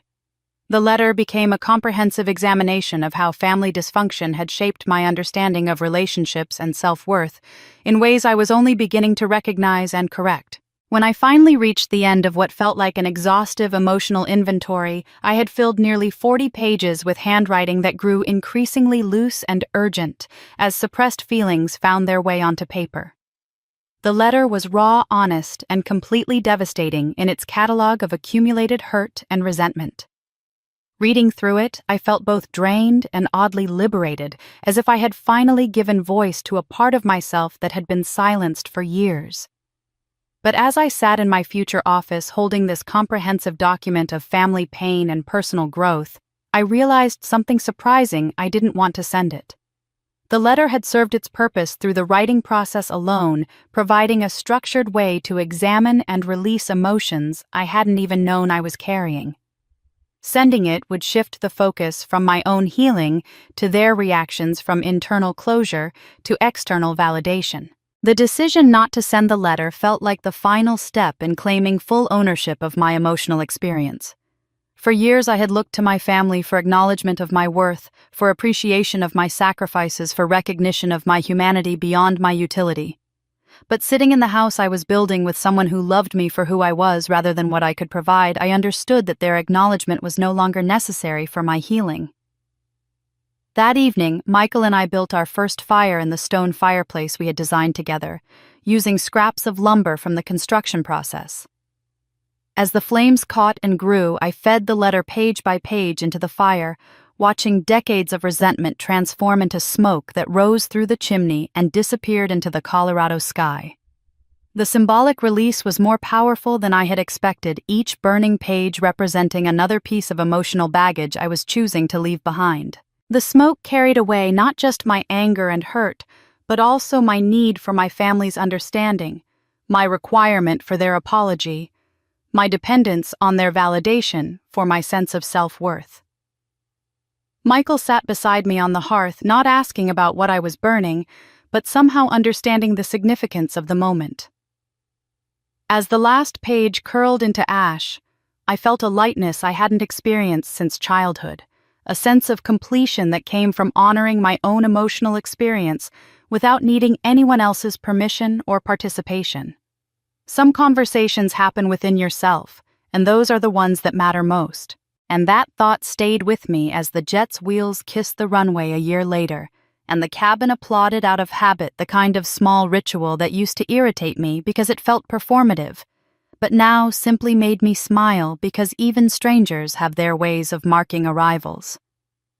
This time, I had come back to Hawaii not to vanish, but to be seen, and Michael squeezed my hand as we waited for our bags, a quiet, steady pressure that said we had nothing to outrun, only something to walk toward. The air outside the terminal was warm and salted, the way I remembered trade winds lifting the ends of my hair and bringing with them a scent of plumeria and sunscreen and grilled pineapple. And I thought of the last time I was here with my phone inverted on a beach chair counting the staccato climb of missed calls like hail hitting a roof. Today my phone was on face-up soft with notifications from airline apps and a single text from my father. "Hope your flight was smooth, kiddo. Send a picture when you can." And I laughed because we had arrived at a future in which asking for a picture was all he wanted from me. Checks and transfers and apologies and excuses had fallen out of our vocabulary, and we were learning new words at last, small and ordinary and mercifully light. Later, when the concierge slid a key card across the marble desk and congratulated us on our engagement, Michael bent close and whispered, "So this is what it feels like to begin again," and I told him it felt like standing on a dock at dawn with the whole day opening like a clean page. We walked the familiar footpath down to the same stretch of sand where I had once hidden the water, a clear, forgiving blue that didn't care who I had been or what I'd carried. And as we set our bag by a pair of loungers and spread out towels, he knelt. Not to propose again. We had done that under the oak behind my apartment when the leaves were the color of copper pennies. But to draw a ring in the sand, a simple circle around our bare feet, and he said, "There now we're inside our own promises," and we laughed because the gesture was playful and so unlike the ceremonies I used to bankroll for other people's comfort. People nearby were doing beach things. Children racing crabs, retirees in broad-brimmed hats, reading novels a couple in matching shirts, practicing a hula step in the shallows, and the ordinariness of it felt holy after the thunder years. I sat and let the sunlight find my shoulders, and thought without flinching. About home, Mom had joined a gambling recovery group 8 months ago after the detective's stern talk and the church committee's final vote, and she stayed.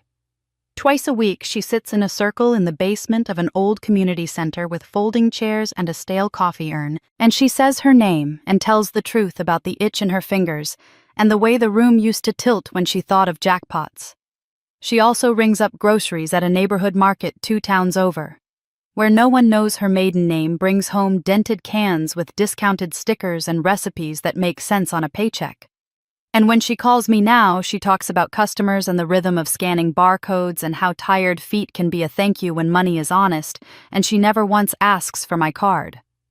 Claire, who once measured success in bouquets and guest counts, works an entry-level desk near a humming copier and a window that faces an alley with a mural of koi fish, and she texts me photos of her budget spreadsheets with a proud little caption like, "Look at me, sister." I found $50 that didn't need to be spent. She started a savings jar with quarters because the sound of them clinking into glass makes diligence feel tangible. And sometimes she calls after work to catalog small victories, resisting a sale on shoes or cooking beans instead of ordering something fast and empty. And when she tells me she is learning the difference between pretty and true, I tell her that is graduate-level wisdom. My father, who spent years in a chair watching storms pass, sets up folding tables now at a public library on Tuesday evenings, and volunteers for a financial literacy class for adults, demonstrating how compound interest grows and how predatory lenders hide fees in foggy print. He likes the paper smell of borrowed books, the hush of study, the way the participants swap stories about second chances. And sometimes he closes the session with a joke about late fees, and when he calls me afterward, his voice is brighter than I remember from my childhood, like a porch light left on for someone who finally arrived. Thinking of them no longer snags something sore in me. It lands gently, like a bird that knows it will not be trapped, and I am not keeping score or writing invoices in my head. I am sitting on warm sand, watching the tide revise the shoreline, as if one great eraser were passing quietly over everything that tried to fix me to the past. Michael read for a while, and then dozed, and I listened to the measured rush of the waves, and considered the word duty. How heavy it had been when I wore it like a yoke, and how ordinary it felt now that I'd sorted what belonged to me from what did not. I thought about the difference between obligation and care, the first a leash and the second a choice, and how long it took me to learn that loving someone is not the same as becoming their spare battery. I could love my mother's effort without underwriting her relapse, love my sister's budgeting without becoming her emergency fund love. My father's volunteer pride without stepping behind his table to teach. I could love Michael without promising him the impossible, and he could love me without asking me to shrink. My phone buzzed and lit up with Mom's name, and I didn't jump. I didn't feel the belt tighten around my ribcage the way it once did. I watched the call ring, and then stop, and then a voicemail icon bloom like a small fruit, and I waited until a gull had walked the length of our umbrella's shadow and back before I lifted the phone and pressed play. Her voice was hesitant, but calm. She wanted to know if the sea looked like the postcard we had on the fridge when I was a child, the one with a hibiscus and a strip of white sand. She said she'd learned how to make a fruit salad for the store's Saturday samples, and that she was getting good at scissoring coupons without thinking of slot machines. She said she hoped I was resting and that there was no rush to call back because she was on her way to a meeting and she would talk to me when I had time. I put the phone down and closed my eyes and felt the complicated gratitude you feel when someone you love who hurt you learns to be someone who doesn't hurt you, not by grand gestures but by the daily unspectacular labor of being decent. Later, we walked to the water and let it take our ankles, then our shins, and Michael asked if I wanted a photo to send my dad, and I said yes. And we stood with our faces turned toward the horizon, not staged, just available to the light, and he snapped one where I'm laughing and not thinking about how laughter looks. When we came back to the towels, I called Dad, and he answered on the second ring and asked about the clouds and whether the trades were up. The kind of small talk that sounds like nothing but, to me, contains everything. And after we hung up, I texted the photo to Mom and Claire, too, and put the phone back down without waiting for replies. The afternoon steeped toward gold and shadows lengthened like friendly, unthreatening hands, and I thought about that last conversation in myself a year ago, and how it had become less of a verdict and more of a compass, because it wasn't a door slammed or a speech delivered into a void. It was a steady retraining of instinct toward peace. A child nearby shrieked with delighted outrage as a wave stole her plastic shovel, and then returned it, and everyone on that little patch of beach laughed. A brief communion of strangers, and I felt something loosen in me that had nothing to do with victory, and everything to do with relief, the kind that leaves after it has made sure you can stand up without it. I drew my own circle in the sand with my toe and then stepped out of it and watched a new line form at the edge of the water, a soft claim that would not last, and I knew that was the point. We gathered our things when the sun began to lower and the wind changed, and as we walked along the wet sand, my footprints filled one by one until no one could tell I had been there. I realized suddenly and without drama that this was the truest ending I could have hoped for, the kind that opens into a beginning. The waves washed away my footprints just like I'd washed away their hold on me, and for the first time in 28 years I was truly free. And if you're standing where I once stood listening to the surf of your own life erase what hurt you, I want you to know something simple and solid. You are not late, you are not broken, and you are not obligated to carry what taught you to bend. Healing isn't a single grand gesture. It's a string of small mercies you offer yourself one ordinary day at a time. Start with breath slow, counted, honest. Name what happened without decorating it, and then name what you need. Rest, distance, boundaries help. None of that is selfish. It's maintenance, like mending a favorite sweater so it can keep you warm. When the ache flares, remember there are gentle tools within reach. Some people journal in the quiet of morning, letting the pen drain the noise so the day can begin. Others talk to a therapist who keeps a steady lamp on the path. If that feels daunting, begin with a support group at a community center or church basement where stories loosen the knots shame tries to tie. Walks help familiar sidewalks or a nearby trail where you can hear leaves, not opinions. A mindfulness app can guide you to notice your shoulders dropping your jaw, unclenching your heartbeat, choosing a calmer drum. If money is tangled up in your pain, a free financial literacy class can turn fear into numbers you can manage. If your phone is a door people used to barge through, change the lock, silence threads set. Do not disturb, answer when you are ready. You are allowed to be reachable without being available. Some days you'll feel strong. Some days you will simply feel. On those days, make your world smaller and kinder, a warm drink in a real mug, a tidy corner, a call to the friend who listens more than she advises. Keep a list titled, Things That Help. When I forget what helps, short, practical yours. Eat, sleep, drink water. Step into sunlight for 10 honest minutes. Celebrate unremarkable victories. A bill paid, a boundary kept. A thought you let pass without chasing it. That's how peace grows quietly, stubbornly, like beach grass that learns the shape of wind and still holds the dune. If family is part of your healing, let love be a bridge, not a leash. Give what you mean and only what you mean. Let people meet you where you live now, not where they left you. And when old guilt knocks, ask it to speak plainly. What do you want from me that I cannot give without losing myself? Then choose yourself gently again. I don't know what your ocean looks like. Maybe it's a lake, a kitchen table, a sunrise glimpsed through blinds, but I know you deserve a life that fits. If this story kept you company, if you found a word that felt like a hand to hold, I'd be grateful to have you stay close. You can follow along here so the next time we talk about boundaries or courage or the quiet art of starting over, you won't have to look for me. I'll be here, and so will you.